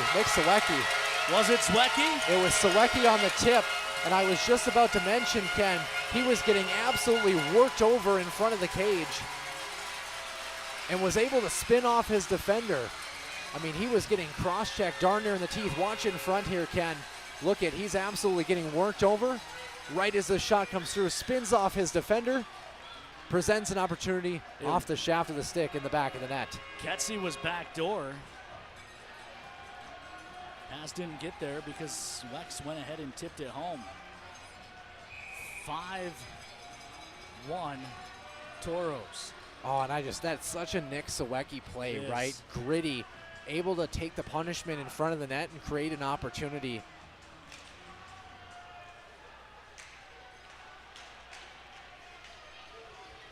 The goals like that make me giddy, Ken, just make me realize I'm not normal sometimes. If anyone didn't know that by now. This is Spencer. Cross.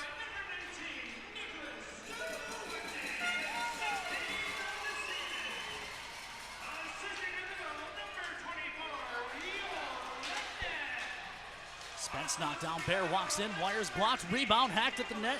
Small can't get it to go. Up top. Knox. Back to Small. Small shot save made. Yeah, Spencer. Small, it is stick slashed, and Will Diamond cross-checked him in the back there. And again, we talked about it. This is where the Toros have to be. What is that? That's going to get called as Diamond just cross-checked. And now Muir jumped on Spencer from behind. And John Small went after Kotai. Well, and Weston Knox is wondering if he's okay. That was Will Diamond. I mean, he kind of got his own medicine, though, because he never should have gotten Weston Knox the initial shot. I hate to break it to you. Yeah. I don't want to see a guy get hurt. No, that's what started all of it. Yeah. You got to be smarter about it.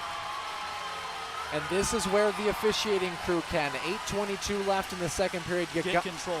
Got to lock it down. Got to lock it down. Send Diamond off. Yeah. Just end his night. Yeah, you have to be sure about this one because this series will get out of hand quickly, especially with a score like this. It does enough in the regular season. Imagine when tensions are high here. I definitely think Will Diamond got a shot in the back for sure where he was cross-checked pretty hard. I can't imagine it felt great. And you don't want to see a guy get hurt, but you got to. Weston Knox is laying on the ice, and Will Diamond skates over and cross-checks him in the face. Yeah, so the initial play all started. Weston Knox tried to reverse hit Will Diamond after the chaos started to ensue. And for the third time in this matchup of the season, Will Diamond is done.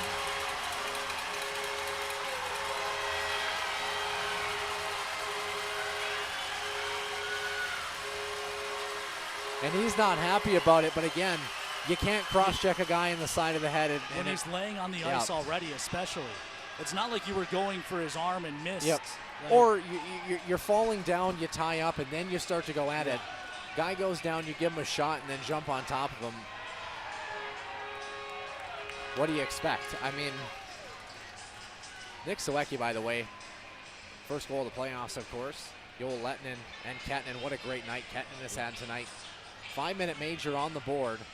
2 minutes to John Small, so it'll be 2 minutes of 4-on-4. Then the Toros go on a major power play. And I'm okay with 3. And I'm okay with that. The Toros were bound to get one out of that, you know, on the other side. But You know what, Ken? Hard to really fault this officiating crew. Maybe been a tad overzealous with the calls, but I'd rather them be a little more stickler than not. You know, it's a wider spread. If the games are a little closer, sometimes you let those things go. But you know what? They did what they had to in that situation. Toros will benefit from the major power play after 2 minutes of 4-on-4.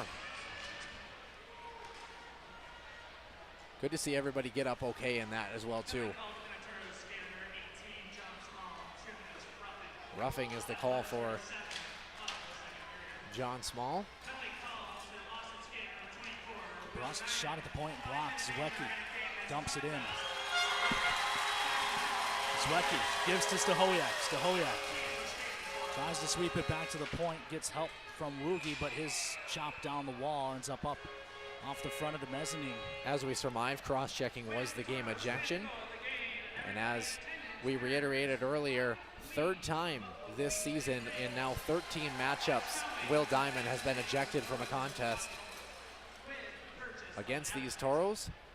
He should work on that. He should sit down and think about what he did. Well, and it's not Toro specific. You look at box scores throughout the year, as I looked through all 60 of theirs. I should have kept a Will Diamond ejection tracker. Bruins win the draw. As one would say, that's not good, Bob. Not good. And, you know, and that's where we talk about guys like a Chad Muller, who's out of the lineup tonight, but, you know, playing on the right side of that edge, when you do it, it's effective. When you go over the edge too much, it's kind of a detriment. We had this conversation a couple of years ago, and why can't I think of his name, Ken? The leading scorer for the Toros ended up going, yes, who, fantastic hockey player, spent half the game in the penalty box every night. Far side, Stahoyak finds this. Still 52 seconds left in the 4-on-4. Will Diamond, 234 penalty minutes this year to go with just 14 points, and I think that's got to be another element. You talk about, okay, you'll put up with that from Houston Cartman or Chad Muller, right? Because they're producing when they are on the ice too. Toros gained the line. It's Dawson poked away, but Gibbs keeps it up top. Long shot soaked up and held by Vilgot home. Yeah, and taking a look at the regular season, by the way, the Austin Bruins have 1,042 penalty minutes. So, Ken, what was the number you had for me? Do you remember that for penalty minutes for him? 200 something? 234, yeah. 234 divided by 1042. Just under 23% of penalty minutes. Scores around the NHL, by the way. Bismarck has regained their 2-goal advantage. Matthew Burgos second of the game. Kai Dunnett's second assist. Tommy Cronin. Cats lead 3-1. Gibbs keeps it away from Furiset, but Cook's there in support. Cook carries in, sliding breakup by Pavel Funtek. Solid defensive play by Pav. Toros will go on the power play in 10 seconds. Meanwhile, Casey skates away from Cook, speeds up the near side. Casey cuts to the front, walks in, jam play, rebounds there. Dawson couldn't get there. Kettinen. Boy, if he holds onto that puck for another foot or two, it's in the back of the net. Almost able to get across the crease. I think he was worried about the pressure and physicality coming across. Wanted to get an opportunity off. Great look. Lettinen pressuring, frees that up. O'Hannison digs it out of the scrum. O'Hannison couldn't get to the front. Zwiecki pokes it behind the net. It'll ring to the far point. Woogie pinches down. Woogie feeds O'Hannison. O'Hannison leaves for Woogie, far point. Back to O'Hannison. O'Hannison walks in, wires it wide. Rebound to the corner. Zwiecki has it in his skates. 2:20 left on the major power play to Will Diamond. Do the Bruins have anyone in the box? I don't think they do. Which means if there's not a whistle, they'll be shorthanded they still. stay shorthanded until there's a whistle. This is math is hard sometimes. Up top for Kettinen. Kettinen holds, looks across O'Hannison. Up top for Woogie. Back to O'Hannison, back to Woogie. Flips one through traffic, Tippett's in. Nick Zwiecki. Why not? 6 Rip Toros. And how about a triple hat trick watch, Ken? And another great redirect. He positions himself so well in front of the net, able to create opportunities. And again, here he's kind of at the side of the cage. Again, he's that secondary option for a shooter who's up at the point.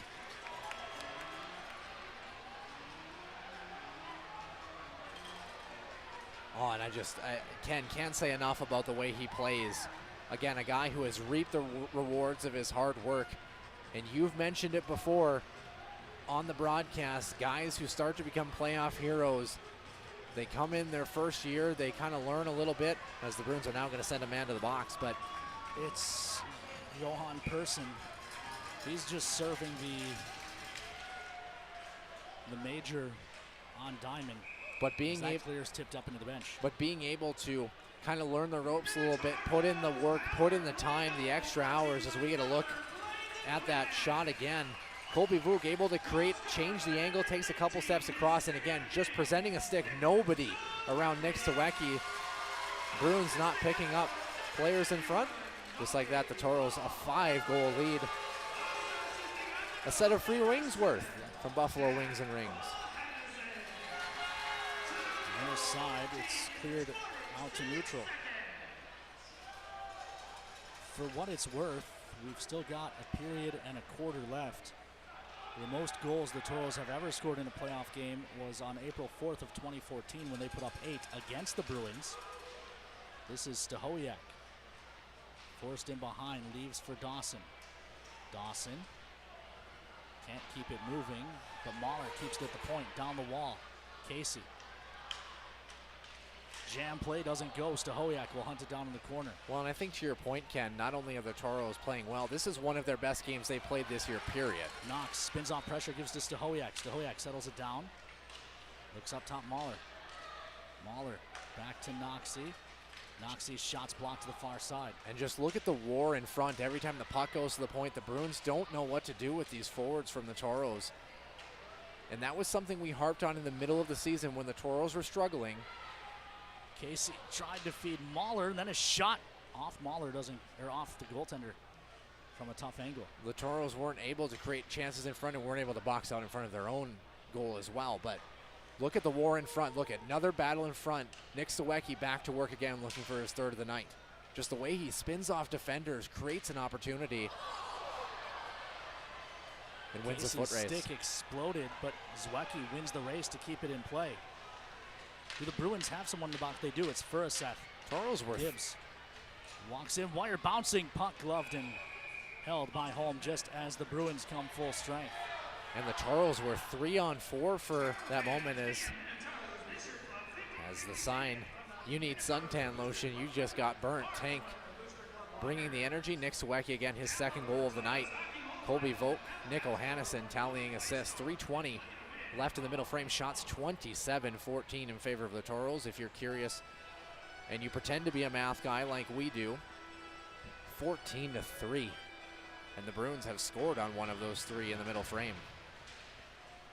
The Toros have as many goals this period as the Bruins have shots. That's a solid recipe.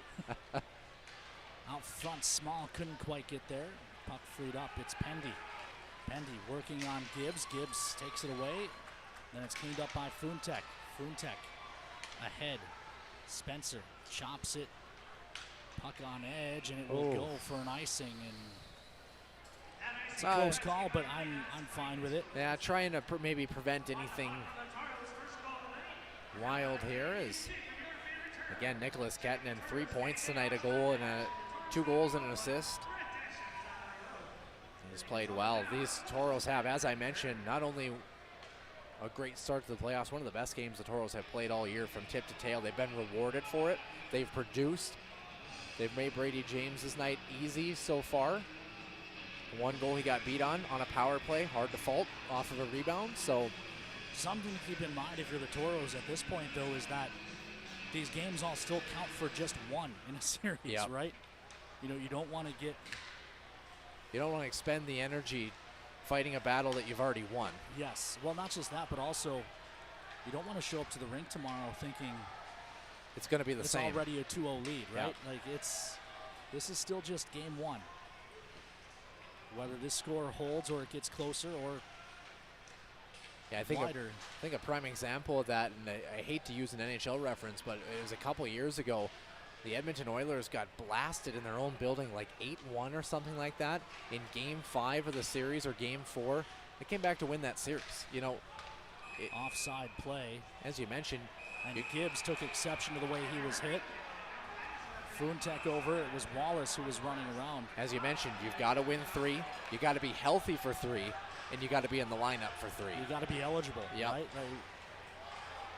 The Bruins probably will be without Will Diamond tomorrow unless that gets overturned, but I don't want to speculate, but I can't imagine someone at Department of Player Safety looking at Weston Knox on all fours getting cross-checked in the face as anything but something that's suspension-worthy, especially given Will Diamond's history. Right. And the other piece of this, too, is if you're the Bruins, at this point, you're playing the long game a little bit. If you can sucker anybody into being pulled away from a game or two, you know, think about this series without a guy like Weston Knox, for example. It changes the complexion of it. So, again, important to play the smart game.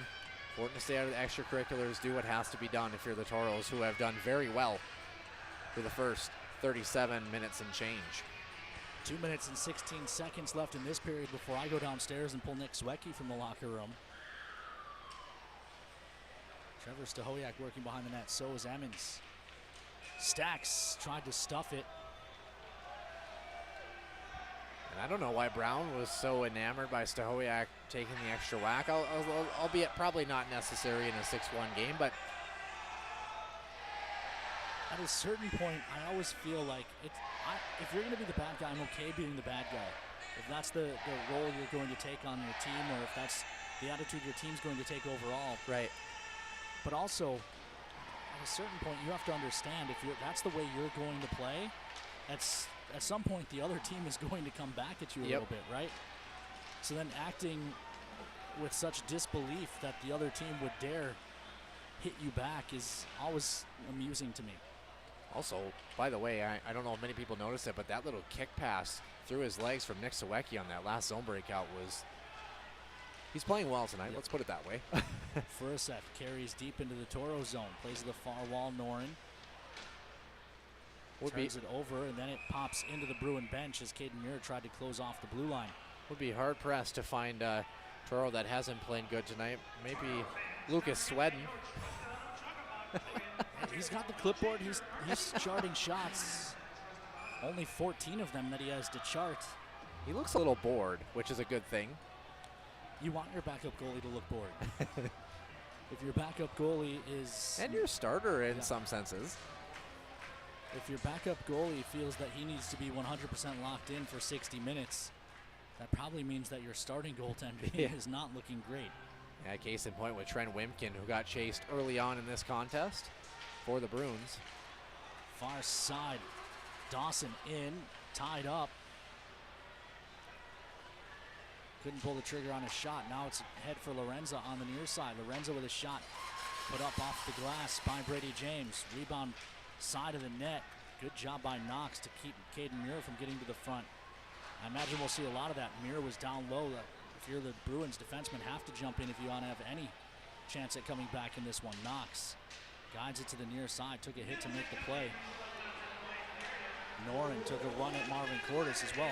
Nice touch by Dawson. He's got Mahler with him. Dawson for Mahler. Tip doesn't go. Oh, I think it went through the 5-hole and went back across the crease. This is Casey. Shot tip of the side of the net doesn't go for Dawson. Ruge leaves it in the corner. Final minute of play brought to you by our friends at Northern Plains Equipment. Far side, Norin. Can't gather. Lorenza does. He'll dump it deep into the Toro zone. Funtek moves it. Norin steps into him. But the puck's already ahead on the near side. O'Hannison up ice for Kettman. Back across for O'Hannison. O'Hannison couldn't find the handle as he skated around behind the net. Taken away by Lettman. Lettman pinned there. 8 seconds left in the period. Cook steps into O'Hannison. Bruins will gather the puck, but they won't have time to get down the ice and do anything with it. As the horn sounds to end the period. 40 minutes in the books. 6-1 Toros. I will step aside.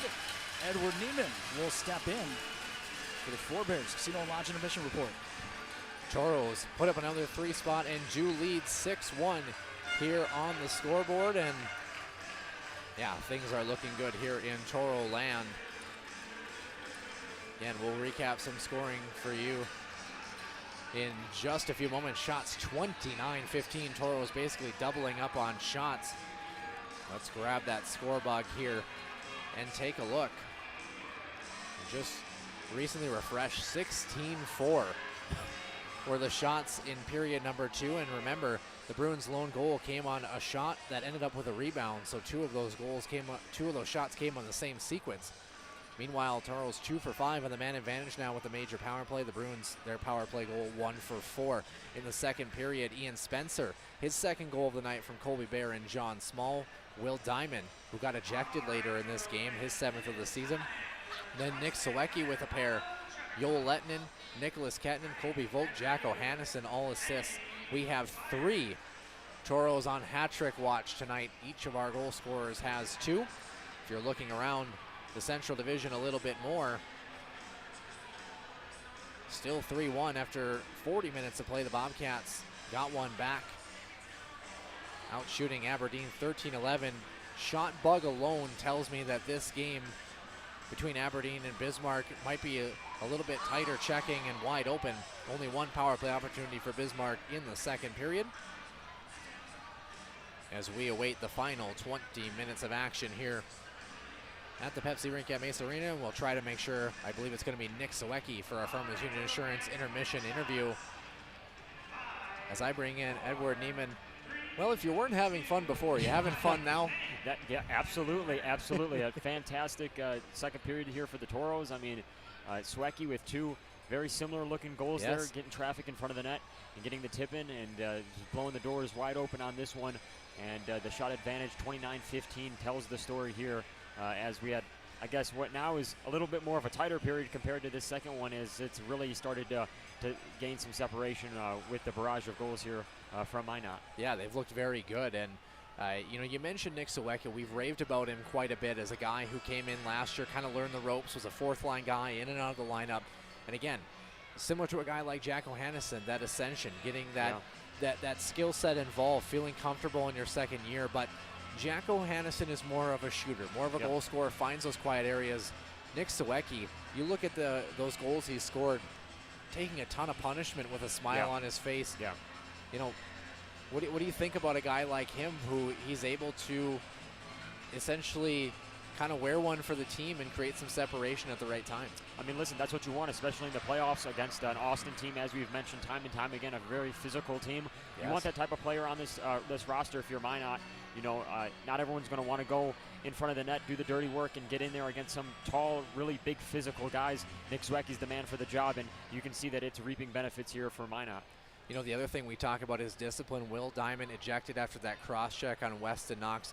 How important do you think it is for these Toros to, especially in a hockey game like this, stay healthy, stay in the lineup, and try to stay out of the extracurriculars? Well, that was one of my big takeaways here from the second period, is that the Toros really showed their maturity, not engaging and getting baited into a lot of these scraps here from Austin, keeping their roster intact moving forward in this series, and that's big, you know, top to bottom in a game that right now is really not all that close, and it's not worth going out there and picking up something that might bite you down the road. Yeah, absolutely. Would agree 110%. It looks like it is. Nick Sawecki downstairs.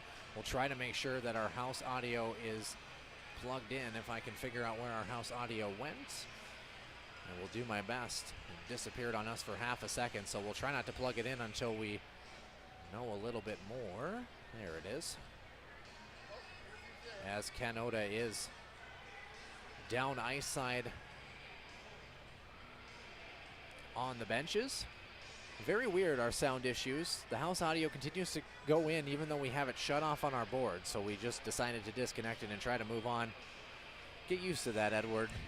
We have technical issues, and we work to solve them, and our listeners and viewers are very cordial. They'll actually let you know what's going wrong, and they'll say, hey, bozo, get it together. But I've never done that, as we'll send it down. Becky, Zwex, you had 2 that period. How good did it feel to get those playoff goals? Oh, it felt amazing. You know, scoring in this barn with all these great fans, it really felt good. Walk us through it. The first one came, you were on the, well, both really were doorstep tip plays. Yeah, so kind of my job to stand in front, get the goalie's eyes, and get my stick free, and I was lucky enough to tip both those home. This place has been crazy loud when you guys have scored, and you've done it a bunch tonight. How much do you feel the energy, not just you, your teammates, when you guys are down here on the bench, and this place is just rocking? Oh my goodness, it's amazing. It really is. With all the fans in here, it just gets us to go even harder than we usually do. It's truly amazing. Things were starting to get chippy there towards the end of the period. What's your guys' attitude towards all that? Yeah, we're trying to stay out of the crap and just play hockey and just keep doing the things we're good at and hopefully win this last 20. Your last year as a Toro, trying to keep it going as long as you can. Any thoughts for these fans before you go get ready for the third? Just want to say thank you and keep it going. All right, that's Nick Zwiecki. He had 2 that period. Toros up 6-1. Let's make some noise, Minot. We will send a commercial break. Be back in just a few moments with Chuck-a-Buck. This is legit. Period number 3. It truly helps. It was something that progressed and was better every time that I was here. I mean, it helps everything, my fatigue and my mental health.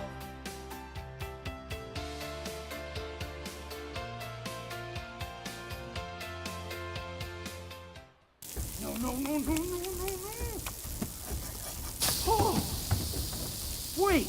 We have an emergency fund!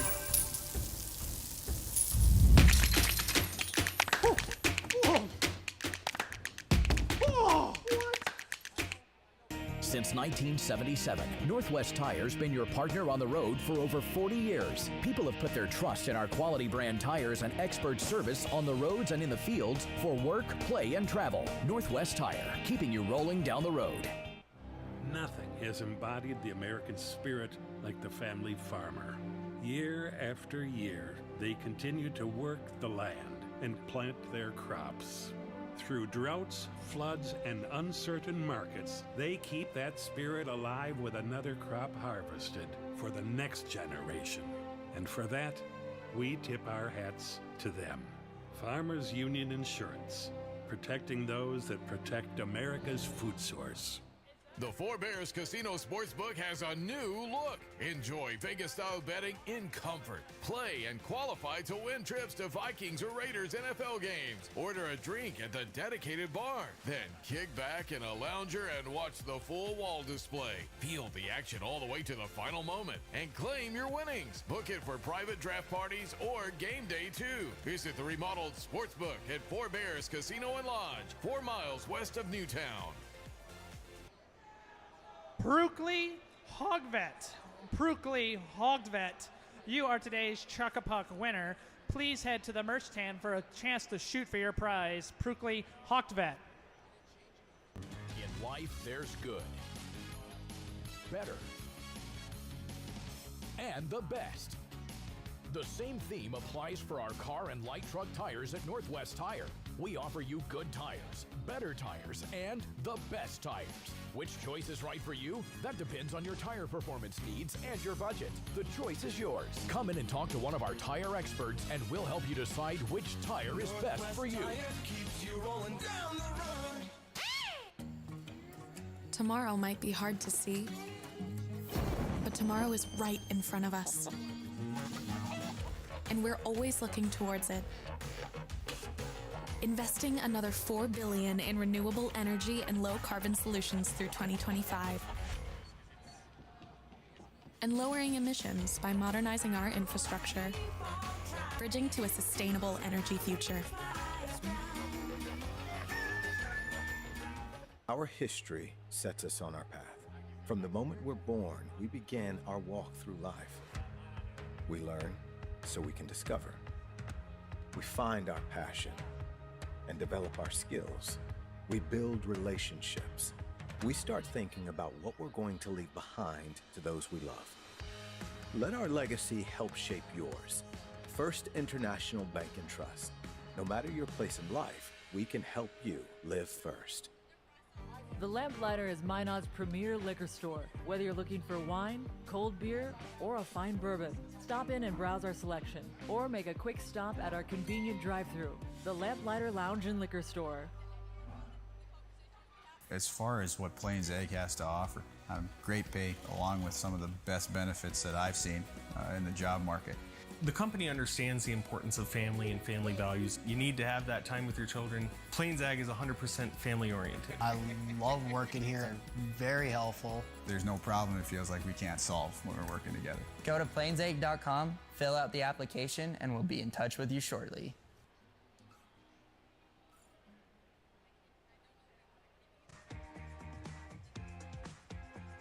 At Northwest Tire, we have tires for everyone. Needs tires that are reliable and safe to get her family where they need to be. Needs a tire that's heavy duty for all of his off-roading adventures. Needs tires that can get him from point A to point B. No matter what you drive or your budget. Northwest Tire keeps you rolling down the road. Life is for living. And at First International Bank and Trust, we're all about living, helping your dreams come true. Because we're not just in the banking business. We're in the first home business, the community sponsorship business, the how do I make this happen business, making your banking life easy so you can focus on what matters most. First International Bank and Trust. Live first. A state-of-the-art hospital and medical office building built with you in mind. The new healthcare campus and medical district, now open in Minot. Trinity Health, making more possible. I think we have some pickles downstairs.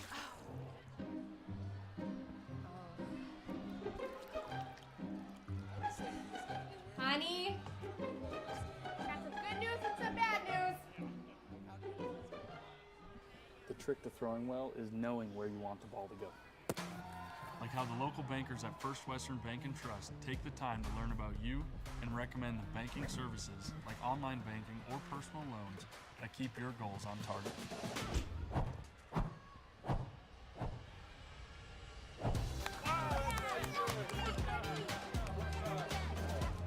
First Western Bank and Trust. You can bank on us.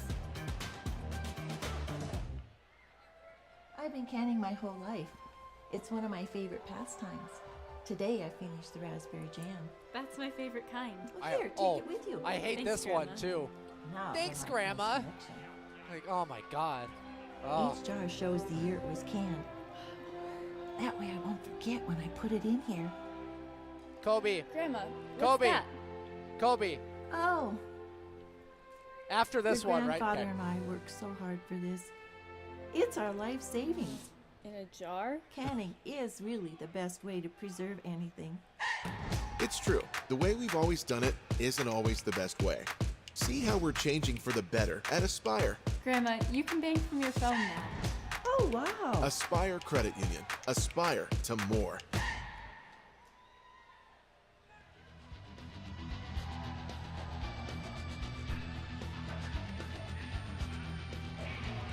Welcome back to the Pepsi Rink at Mesa Arena. 6-1 is your score. The Toros lead the Bruins, and hopefully everything's all academic here. If it's not, I do have a bottle of whiskey at home, but nonetheless, myself along with Edward Neiman here, we're about 3.5 minutes away from some chuck-a-puck action, and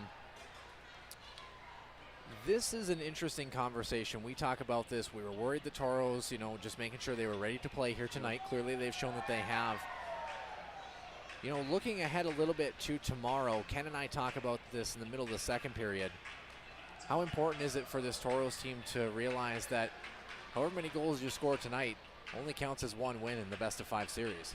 It's incredibly important. I talked about that in the first intermission. Is getting both of these games is obviously what you want to do. Yep. Not only for this series, but to gain traction going into a potential series against Bismarck, a team that's maybe been a little more competitive, particularly that last series, which was maybe didn't have a ton of weight, but still nevertheless a little more competitive. So however you can get them, you just got to get wins. A win's a win, and yeah, definitely. I mean, tomorrow night is going to be important to come out and just have that same mentality that they did coming out into game one tonight. Yeah, and the also ability to get both games potentially at home. Yeah. You take care of business. One, at worst, you're coming out of the weekend with a split, which the Toros have only been swept, I want to say, twice this season. I mean, it's been very little. and their worst stretch of the season was 5-5. So they're playing at least 500 hockey or better. They've looked exceptionally good tonight. Trying to take both at home, putting yourselves in a good spot, or at least taking one tonight for sure at minimum. I also mentioned this. The Toros certainly playing well. Does it not feel like to you, taking in many of these games as well, does this not feel like one of the best performances the Toros have had all year, just regardless of playoff hockey?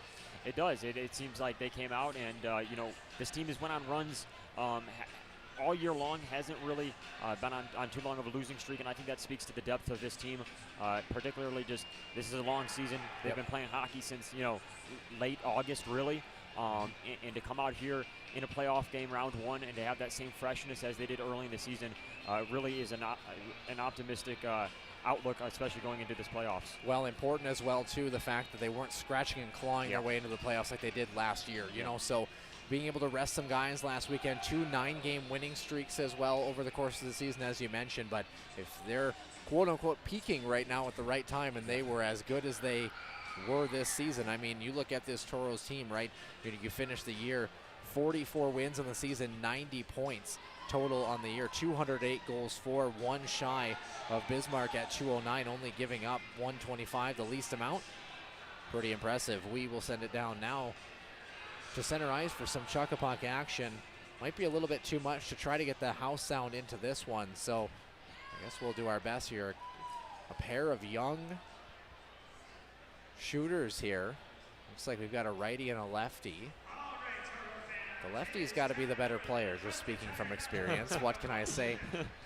Looking forward to as a fan next year. I've always wanted to try to make this shot for $10,000. Has to be. Oh, that one's looking pretty good. Fairly good look, a very good shot. But again, you have to have not played competitive hockey for at least 5 years. Okay. So I'm in that window, thankfully, and I won't be a staff member next year. That's your other criteria. So you also have to get the you have to get the chuck-a-puck in the tire. That's where I would struggle the most. It's not the shot, it's the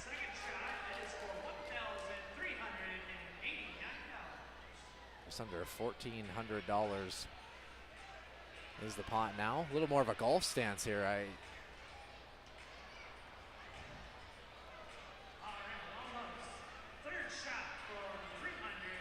Guessing down where you go to school, the golfing weather is probably a little bit nicer than it is here. Yeah, this is peak season as well. I mean, it's even tough for me to get out there. Is there even a peak season necessarily? Oh. One more.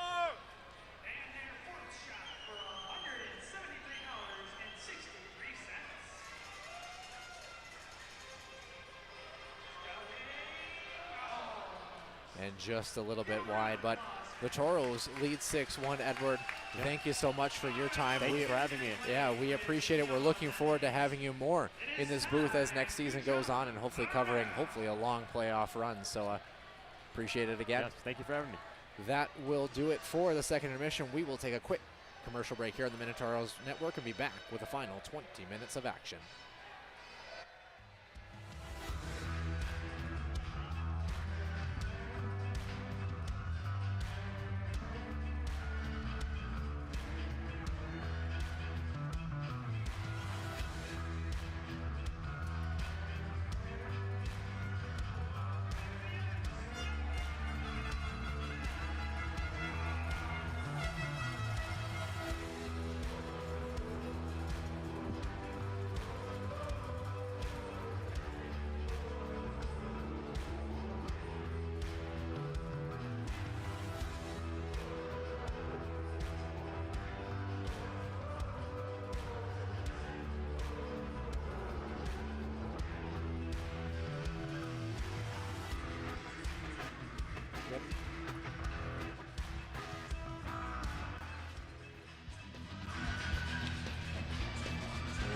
Welcome back inside the Pepsi Rica Mesa Arena. Toros dominating game one of round one, leading 6-1 through 40 minutes. And Noah, I don't know that there's a nit to pick.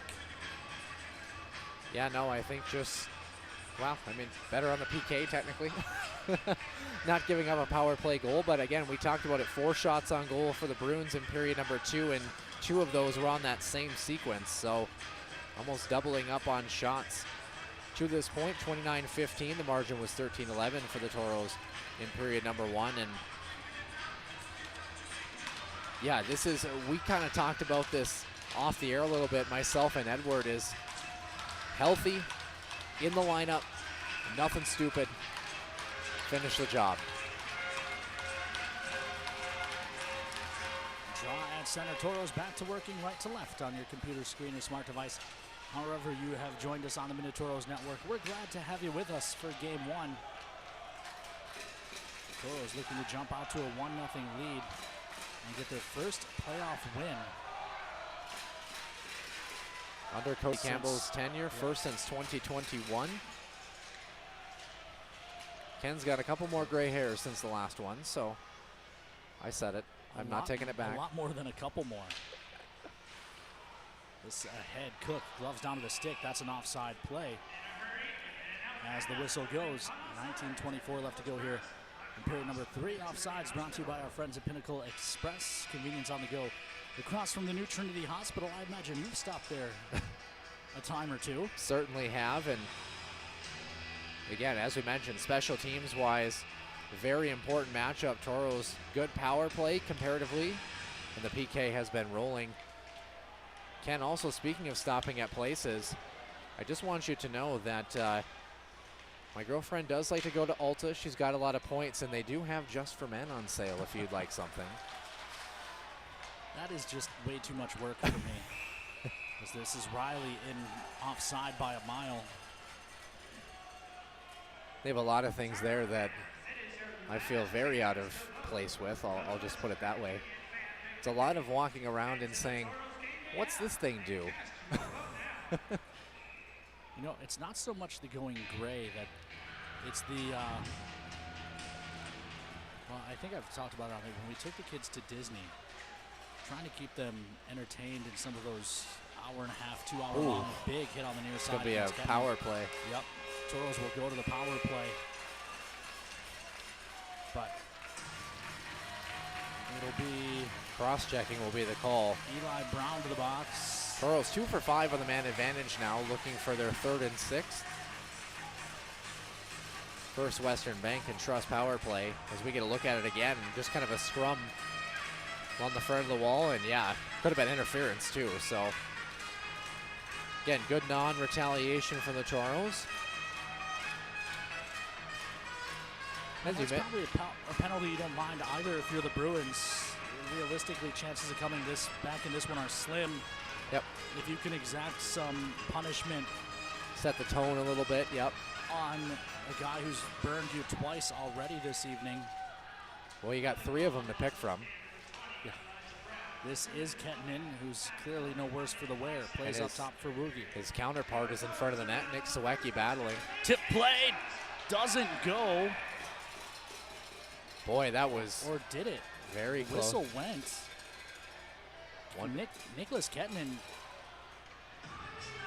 is saying it was in. The whistle went as well. I don't know why the whistle went. Would they review it? The puck was loose. Looks like they aren't going to. Either way, Lettinen group stays out, which means Zwecki will go to the front and Kettinen will be lurking. Interesting conversation I had with Zwecki before the interview. I was giving him a hard time. He told me you took away Ketsy's hat trick. He was on the back door. He said that the pass was actually intended for Kettinen. That's actually the design of the play. It just so happened to hit Nick Zwecki. This is Woogie up top. Comes across for Kettinen. Kettinen holding, drops up top for Woogie. Far side O'Hannison, shot blocked. Loose in front. Lettinen to the corner. O'Hannison spins off pressure, comes up top for Kettinen.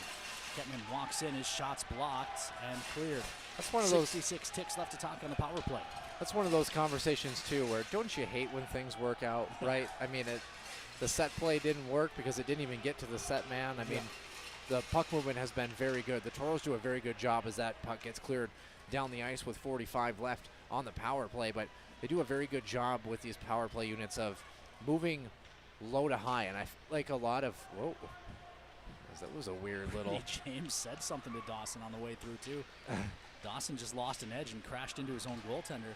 Meanwhile, tip play doesn't quite go for Stahowiak. A lot of good power plays move east-west just fine, but being able to be multifaceted and essentially move both directions, so to speak, yep, makes a big difference here. The Toros probably unlikely to capitalize on this one. One more rush with 15 remaining. This is Casey, who I think, even though he hasn't been rewarded with a goal, has had a strong game. The amount of cross-checks as he entered the zone there, too, as the power play expires, but I have such a tough time with cross-checks. I mean, slashes aren't fun either, but there's something about a cross-check that almost hurts worse, and it's so intentional because it's always up high or it's always in the back. Well, and that to me, a slash, you're trying to free up the puck. You're trying to, most of the time, you know, unless it's the vicious baseball bat swing, but like that one by the one-handed whack by Small there. Yep. Technically a slash. It's more of what we call a love tap to let a guy know that you're there and kind of disrupt him a little bit. A cross-check is never, it's always subtle. Yeah, right? It's always a solid play. Spence with a nice tip. He has himself into the zone. Spencer in. Wires. Save made by Holm. Our third in the trio looking for his third in his trio potentially for goals. Also with 2 tonight. Again, looking at top point leaders. Kobe Volk, 13 total points. Paces, goals, and points. Jack O'Hannison, 10 on the year. Trevor Stahowiak with 9. You hope this period ticks along, too. Again, you'd like pace of play. Going back to our previous conversation, though, about these places that we're shopping at, the conversation that my girlfriend had is she always has me try to pick out nail polish as if I'm educated at all on the subject. 1, I don't have nails, and 2, she always uses the phrase we as if I'm going to be partaking. I find it best just to skip those shopping trips. I didn't know there were so many shades of pink, but they're not all called pink. Big hit on the far side sends Murray Marvin Cordes to the ice. This is Gibbs. He has trouble as well. Puck on the near side. Gibbs chops it deep. Puck left in behind the net. Dawson after it. And, I think the Dazzle's done well tonight. I think so too. Don't really have an issue with anything the officiating crew has done. Yeah, it's been well officiated from tip to tail. Didn't feel like there was anything that was missed. Didn't feel like there was anything that was out of place. And I think when things did start to get a little out of hand, they did a good job of taking control right away. I find it kind of ironic. We have somebody who just commented on our YouTube channel. I think he's a Boston fan, but his tagline is Bruins fan, and his comment is Go Taros. Seems a bit counterintuitive. Far side. It is the Boston spoked wheel, not the Austin Bear logo. Meanwhile, this is Wallace. This might be the longest sustained offensive zone time the Bruins have had. And Brady James hasn't had to touch the puck until now. And he makes a big save.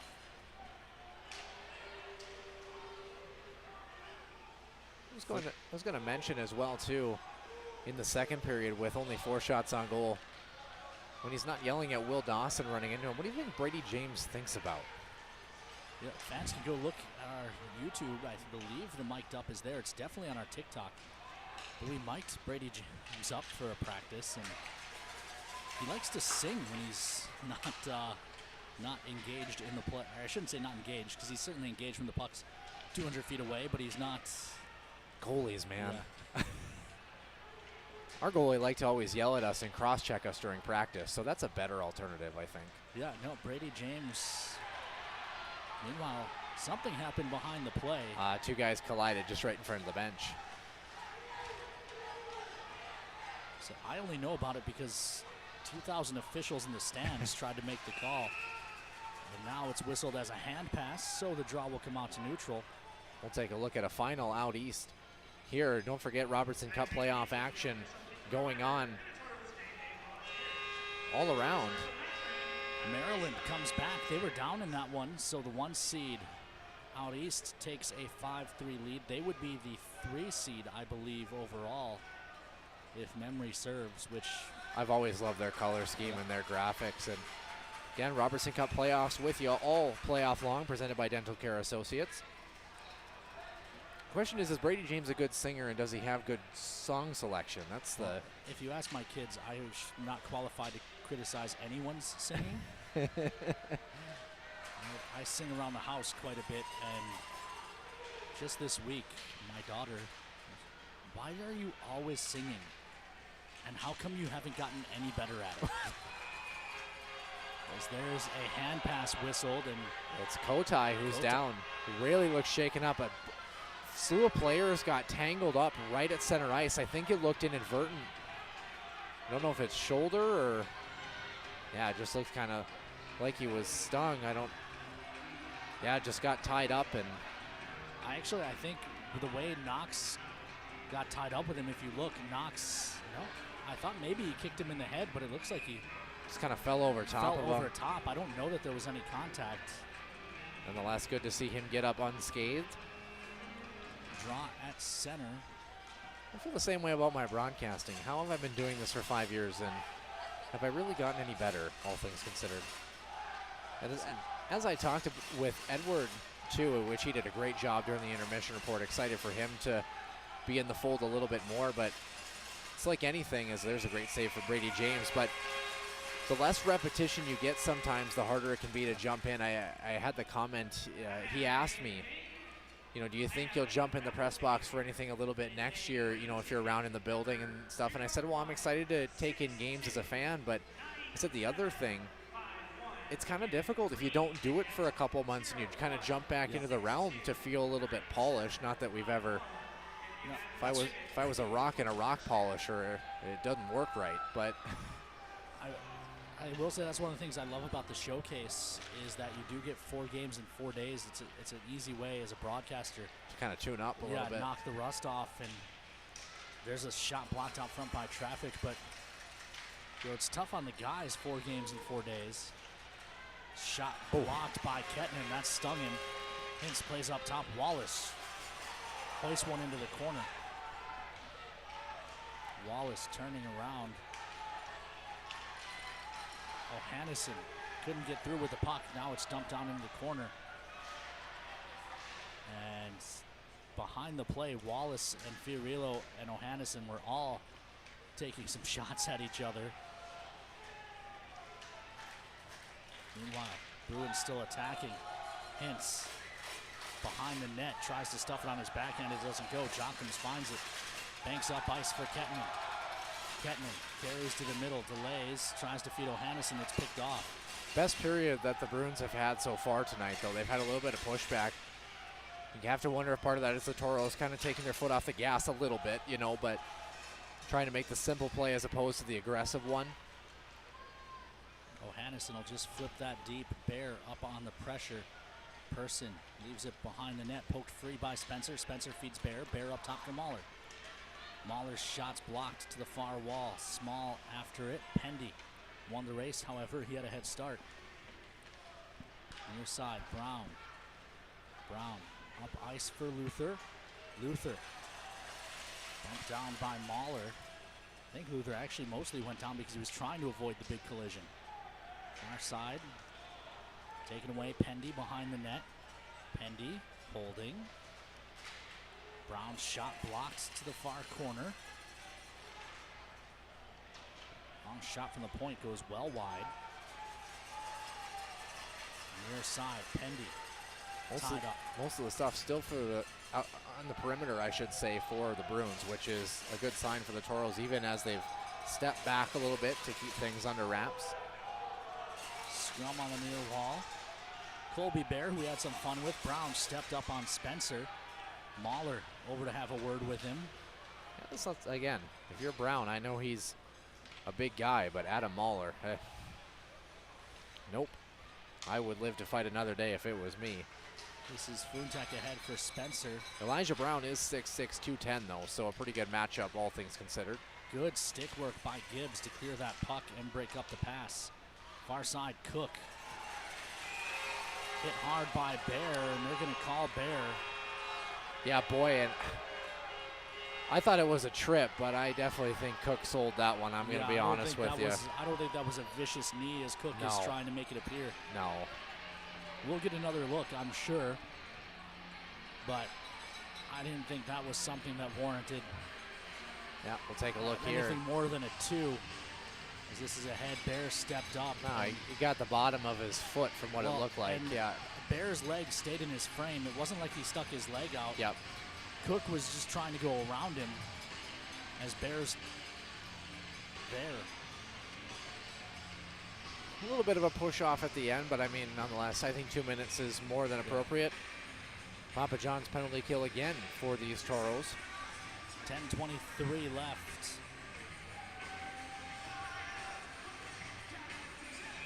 And we'll get to some more scores out east in just a few moments. More finals rolling in.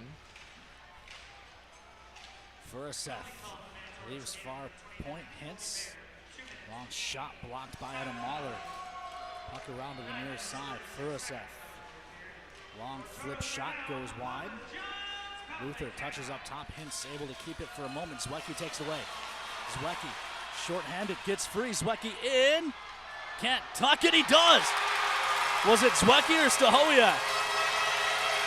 It doesn't matter in the long run, but if it's Zwex, it's a hat trick, but it looks like it was Trevor.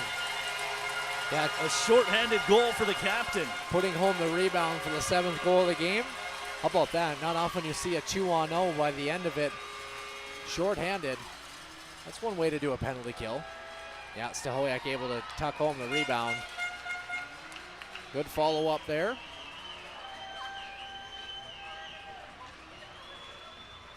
I'd like to tell you that the Toros desperately needed that one, but I don't think they did. Nonetheless, Trevor Stahowiak continues to add to his playoff pedigree. The Toros take it away and send it the distance. Dylan Cook is back on the ice, by the way. Oh, and we've got an unsportsmanlike for Ocean Wallace here. So that will do it for the kill. We'll go back to even strength. It was well off the puck. I didn't see it. Did you see it? Yeah, and I don't see him jawing at the official. I think it's just maybe a bout of frustration being down by 6. Ocean Wallace, I've always loved the way that he's played. He's been a Toro killer for a couple of years now, and certainly one of the better players on this squad. And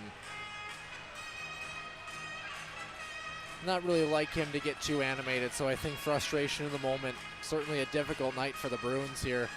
Don't expect game 2 to be easy. I know we've kind of reiterated that, but it's not going to be, I don't think it's going to be this. If it is, great, but it just doesn't. I would expect the Bruins to come out physical. It's Funtek with a quick shot. That sails just wide. With quite a few adjustments, too. Funtek chops that out of midair. It was intended for Solani. A lot of miscues from the Bruins tonight. Running around, missing assignments. I don't think that will be the case tomorrow.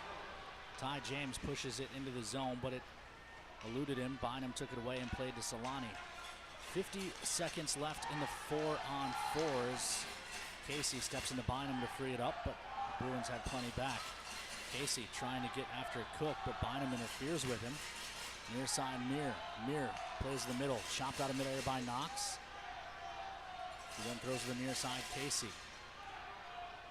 I know I mentioned it earlier, Ken, but especially just from being a part of the Beavers tournament 2 weeks ago when they changed ice for surfacers, now for this, the ice has held up really well. And I think that that's part of a factor too, is being able to catch pucks coming off the wall. Knox walks in backside, it's in. Caden Casey. What a spin move. Off the feed from Weston Knox. Make it 8. And Ken, that ties a Toro record for most goals in a playoff game. 2014 Austin Bruins. One more would do it. 36 shot of the contest. Hunter Longy says in the comments, the boys didn't forget how last year ended. Holy smokes. There is a group chat from last year's team that still exists. As it should. A lot of hockey players still exist from our college days. Good on them. And I happen to know for a fact that Hunter Longy jumped in to that chat this morning and reminded all the veterans. I believe the message was just, don't forget what they did to us last year. And I don't think they have, Noah. Yeah, important to keep it rolling through tomorrow night, right? How imperative would it be to grab both of them here this weekend? Put yourself in a good spot. Bear out of the box, Toros to the power play. Cody Campbell not running a power play unit. Fourth line, quote unquote, out, but Ian Spencer has 2 goals already tonight. Up top, Ty James with a shot, it's in. Ty James, yet another new record for the 2023-24 Toros. 9 goals in a playoff game.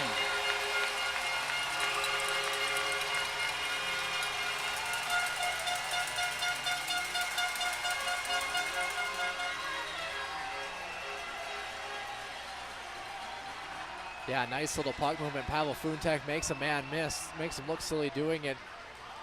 Through the slot, I think it went off the defenseman is my guess. Shot like that shouldn't beat a netminder clean. Surprised they didn't go back through another goaltending change, maybe the other direction. Keep guys fresh.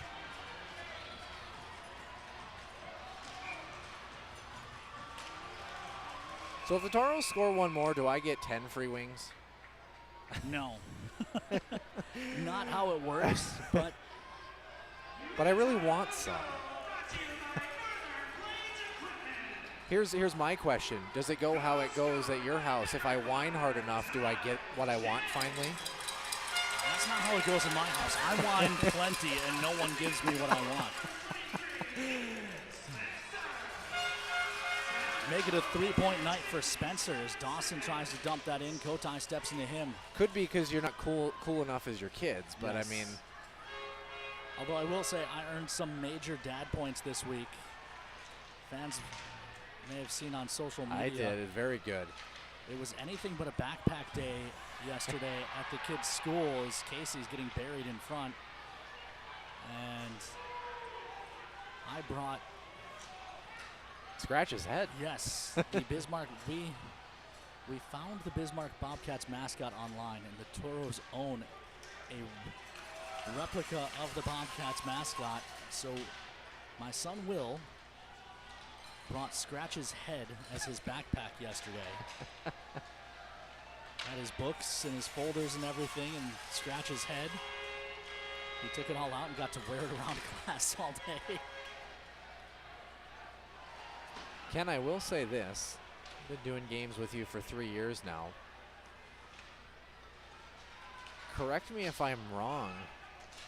I do not think I've used the double digits on the scoreboard yet for us. Do you remember a game that we've gotten to 10? Maybe against North Iowa? We've gotten to 9 quite a few times. No, 11's the record, but we've only done it against St. Cloud a couple of times. This is Emmons on the attack. Drops, shot by Zwiecki, save made. Knox plays the middle for Mahler. Long shot, that goes up off the end wall. Left in front, and Vilgot Home will get over the top of that. Hungry Hippo style, 6-16, a palindrome on the clock. Toros out shooting the Bruins 38-20 and leading 9-1. By the way, 4-1 Bismarck Bobcats leading Aberdeen right now. The Cats tack on another. Not sure how much time is left in this one. Evan Hunter at the 18:07 mark, so I think they're just about done. Bobcats will take game 1 against Aberdeen. As I think we all expected. Yep. Yeah, I think if you would have had Aberdeen about a month and a half ago, it would have been maybe a different story. Also, we mentioned finals. Otherwise, we had another score out east, I think, that you had pulled up at some point. Here we are. Rochester falls to Maine 4-2. So the 2 seed there takes a 1-0 lead. So I don't think, maybe Kobe can correct me if I'm wrong, I don't think we've seen any upsets yet. Nope. This evening. Great work by Kobe Brault putting those graphics together as well, too. Presented by Dental Care Associates. This Kobe Brault guy is pretty good at what he does. You should keep him around, I think. That's the plan. There's a reason I basically wrote him a blank offer this summer to come back. I like it.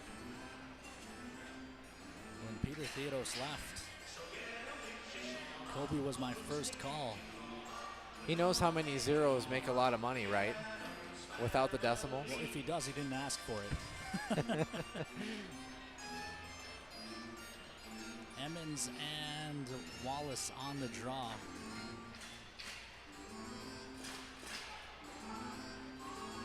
You know, we talked about it, the advantage of having our great staff, and will be one of the most skilled people we know in the biz. He's truly technically our marketing director, but calling him that just is such a disservice to what he does. And having MJ and Grace on the camera, Sean Bachhoven with us, and of course Sebastian, Anthony, and Edward now in the fold. And long shot that skips wide. Zwiecki and Brown after it. Brown throws it wide of the cage. And yeah, I was excited to get Edward up here for the weekend on his spring break. This is Knox. Knox leaves off far side. Stahowiak flicks it up ice. Zwiecki hands to Emmons. That may have been a hand pass. Oh, there's a bad hit by Cook. That's ridiculous. That's ridiculous. Send him. That's ridiculous. That's 5:25 left. Yeah, that's in a 9-1 game. That's like intent to injure. I mean, rough to the face. And I get it, you're trying to finish a hit. I mean, that's puck's nowhere near him. Yeah, it's long gone. Yeah, that's brutal.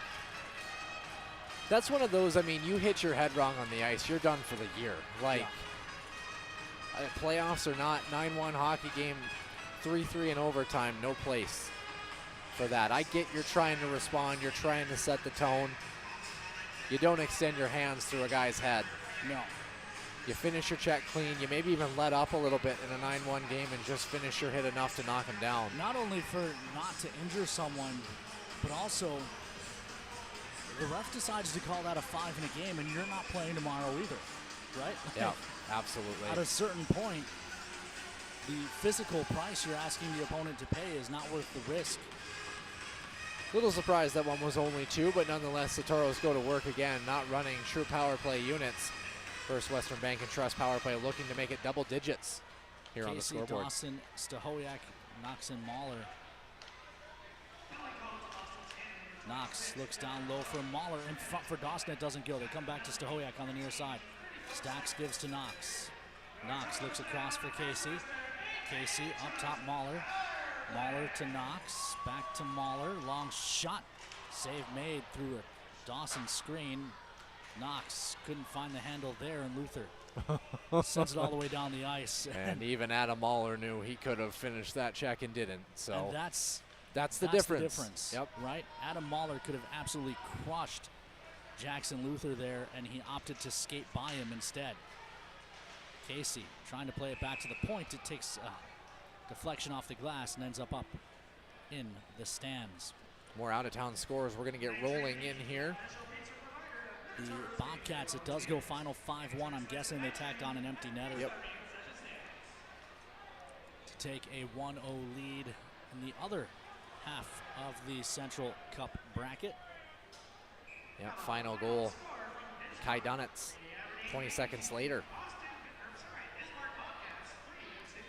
As the Toros look to far side, swept to the near side. What do you think Lane Sedevy is going to think when he checks out the box score tonight around here? I mean, it's only one game. We talked about how important it is, but that's to say this isn't a statement win is incorrect. Up top for Ty James. James leaves for Gibbs. Gibbs gives to Spencer. Spencer, tight angle, shot, save made, rebound up and out of play. And I can tell you, when the games tighten up and you have a little bit more of that physicality going on, 9-1 is a statement. you look and say we might get this team in the second round and they just put up 9, it says something. And this isn't North Iowa across the ice from us. Right. Yeah, it says something. In a pressure situation. This is a team that lost the Robertson Cup final last year that the Toros are playing against. Obviously, there's been some changeover, but they brought back 17 players to start the year. Toros have kind of struggled as of recent in the playoff picture. Cody Campbell searching for his first playoff win. I have a suspicion he may get it tonight. If he doesn't, things will have gone really sideways. As it's 9-1 with 3:53 left to play here. Up top for Gibbs. Gibbs across for James. James holding. Gives to Marvin Cordes. Up top for James. James gives to Gibbs again. Gibbs to Spencer. Spence looking to find an angle. Shot. Blockers save. He's hat trick hunting. And I think the fans know it too.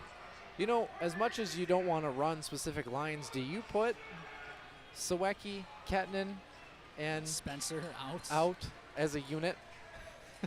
Just to see. I think if this were a regular season game, maybe. I will say this though, Ken. As much fun as I'm having, hat tricks mean hats, and I'd like to get some rest tonight in a timely manner. Toros control the draw. Still 6 seconds left on the power play. Zwiecki tip just over the crossbar. How about Zweck's giving Funtak a great target there for that? Well, he's just the king of redirects right now, able to present his stick, and that's a good lesson for young hockey players. Monica Bachmeyer asks, is the game over yet? It is not, Monica. We're still going. 3:16 left in this one. I know the score may surprise you, but it's but a good lesson for young hockey players.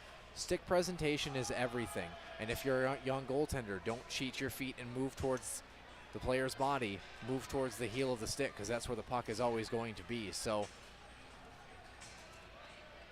draw to the left of Brady James. I mean, technically the game is not over, but I feel pretty confident in calling this one. Wallace leaves on the near side. And you talk about even at the National Hockey League level, best of 7 series is the percentage of teams who win game 1 and go on to win the series. Percentage of teams who score the first goal of a hockey game, 70% of the time go on to win that hockey game. You just put yourself in the driver's seat. And the Toros did that tonight and didn't look back. This group, we talked about it, 29-2-0 when they score first. They scored first. This is Casey can't tangle through as the fans are cheering for one more. Nice stick. Nice stick, the call. First I thought it was going to be too many men. Brady James actually was the one who was going to the bench, so I think he thought that Toros are going to be short-handed here. I think. Nope, there's a Bruin door open. It is Bruins. Okay, so Brady James was right. Good. I'm glad that he knew what he was doing, and it wasn't us. If there's one guy in the building we want to know exactly what's going on at all times, it's the Toros goaltender. Yeah, everyone else can be confused. As long as he knows what's up, yep, we're okay. Would totally agree. First Western Bank and Trust power play, the 7th, I believe. 41 shots for the Toros, by the way. 20 more than their opponent. Shots are 12-6 in period number 3. It's actually the 8th opportunity for the Toros here tonight on the man advantage. Bruins challenging short-handed. Flip it deep into the Toro zone. Hirschfield and Ty James tie up. Toros find the puck. It's Bear ahead from Marvin Cordes. Marvin Cordes finds Small. Small looking for Gibbs. It was off the mark. Gibbs will not be able to keep it, so the Toros have to regroup. Ty James up ice for Small. Small circles through. Leaves for Bear, who will ring it. Minute 25 on the power play. Gibbs kicks to the stick, comes across for James. James walks in, drops to Bear. Bear looking in the middle. It's blocked. He wanted Marvin Cordes. Instead, it's up top for Gibbs. Gibbs back for James. Far side, small. Shot goes wide. Rebound to the near side. For not being a power play unit, great puck movement from these 90 guys. seconds left in regulation. Bear in front providing the screen. It comes across for Ty James. Give it to Gibbsy. Let's get one for his birthday. James drops for Gibbs. Gibbs looking. Shot save made. Rebound on the doorstep. Bear hacks. Bruins find it and throw to the far side. Ty James keeps it. Up top for Gibbs. Gibbs back to James. Ty James leaves off far side, small. Back to Gibbs. Gibbs looking for a lane. Instead drops to Marvin Cordes. Shot from a tough angle. Save made. Rebound. Hack to the far wall. 35 seconds left on the power play. Small. Sweeps down low. Marvin Cordes. Up top for Gibbs. Gibbs walks in. Shot blocked by a sliding Brown. Kept at the point by Ty James. Gives to Small. If you didn't tell me that this was not a power play unit for the Toros, I would think it was their top one. Shot across. Save made. Zwiecki on now. 35 seconds left. James looking far side. Gibbs. This Bruins unit is gassed. Gibbs gives to Ty James. Out front, Small. Shot. Save made. Rebound far side. Bruins are full strength. This is Ty James. Drops to Zwiecki. In behind for Bear. 15 seconds left. Colby Bear. Zwiecki just got chopped down at the side of the net. Puck thrown to the far side. They'll wave off icing. Doesn't matter. 5 seconds left.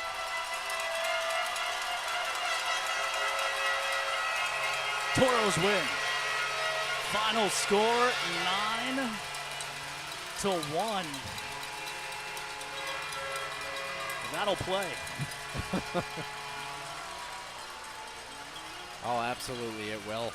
Fantastic effort all the way around. These Toros deserved it. They played great from tip to tail. They got rewarded early. They didn't look back. Gave up a power play goal to make things interesting and then turned right around and smacked 3 on the board in the second period. It's technically 2 more after that.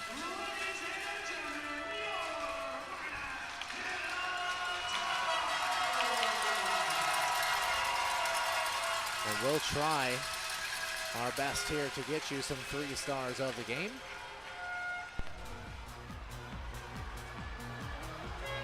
I'd like to tell you I want to recount the scoring, but I really don't. I can run everyone through it. I have an inkling who our 3 stars may be. Yeah, and I feel bad leaving Brady James off the list. But he didn't have a particularly busy night, especially in the first 40 minutes.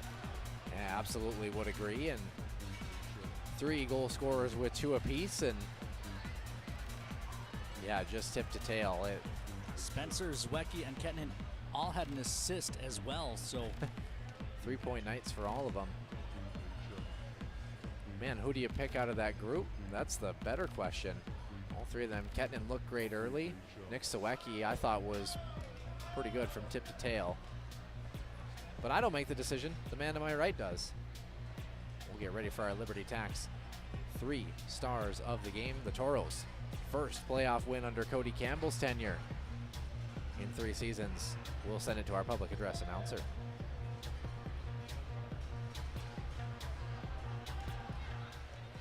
Toro fans, it's time to meet your Liberty Tex 3 stars of the game. Your Liberty Tex 3rd star of the game with 2 goals, number 23, Ian Spencer. Your Liberty Tex 2nd star of the night, also with 2 goals, number 13, Nicholas Kettinen. And your 1st star of the night, also with 2 goals, number 19, Nicholas Zwiecki. That's your Liberty Tax 3 stars of the game. You can be treated like a star. Fantastic effort from these Toros all the way around. Not much more you can say about, again, the effort level and the way that Nick Zwiecki plays is the exact mantra the Toros need if they want to go deep in these playoffs. What a great example. This game is built for playoff hockey. Yep. absolutely would agree. Well, We'll recap the scoring, but I'm not going to go through them all with times and everything. Kettinen, Spencer. Will Diamond interrupts the run, and then it's Zwiecki and Zwiecki again. Third period, Stacks shorthanded, Casey and Ty James to make it 9-1. Final, a new franchise record for goals in a playoff game, because why not? Yeah, Spencer, Knox, Zwiecki, Vogt, Jack O'Hannesson, Lettinen, Kettinen, John Small, Colby Bear, Small again, Jack O'Hannesson telling assists. I imagine we're going to see a few more for some of these opening goals as well too. And of course, only 1 goal allowed, 20 saves on 21 shots for Brady James, who looked very good in a 9-1 contest that saw the Toros outshoot the Bruins exactly double, 42-21.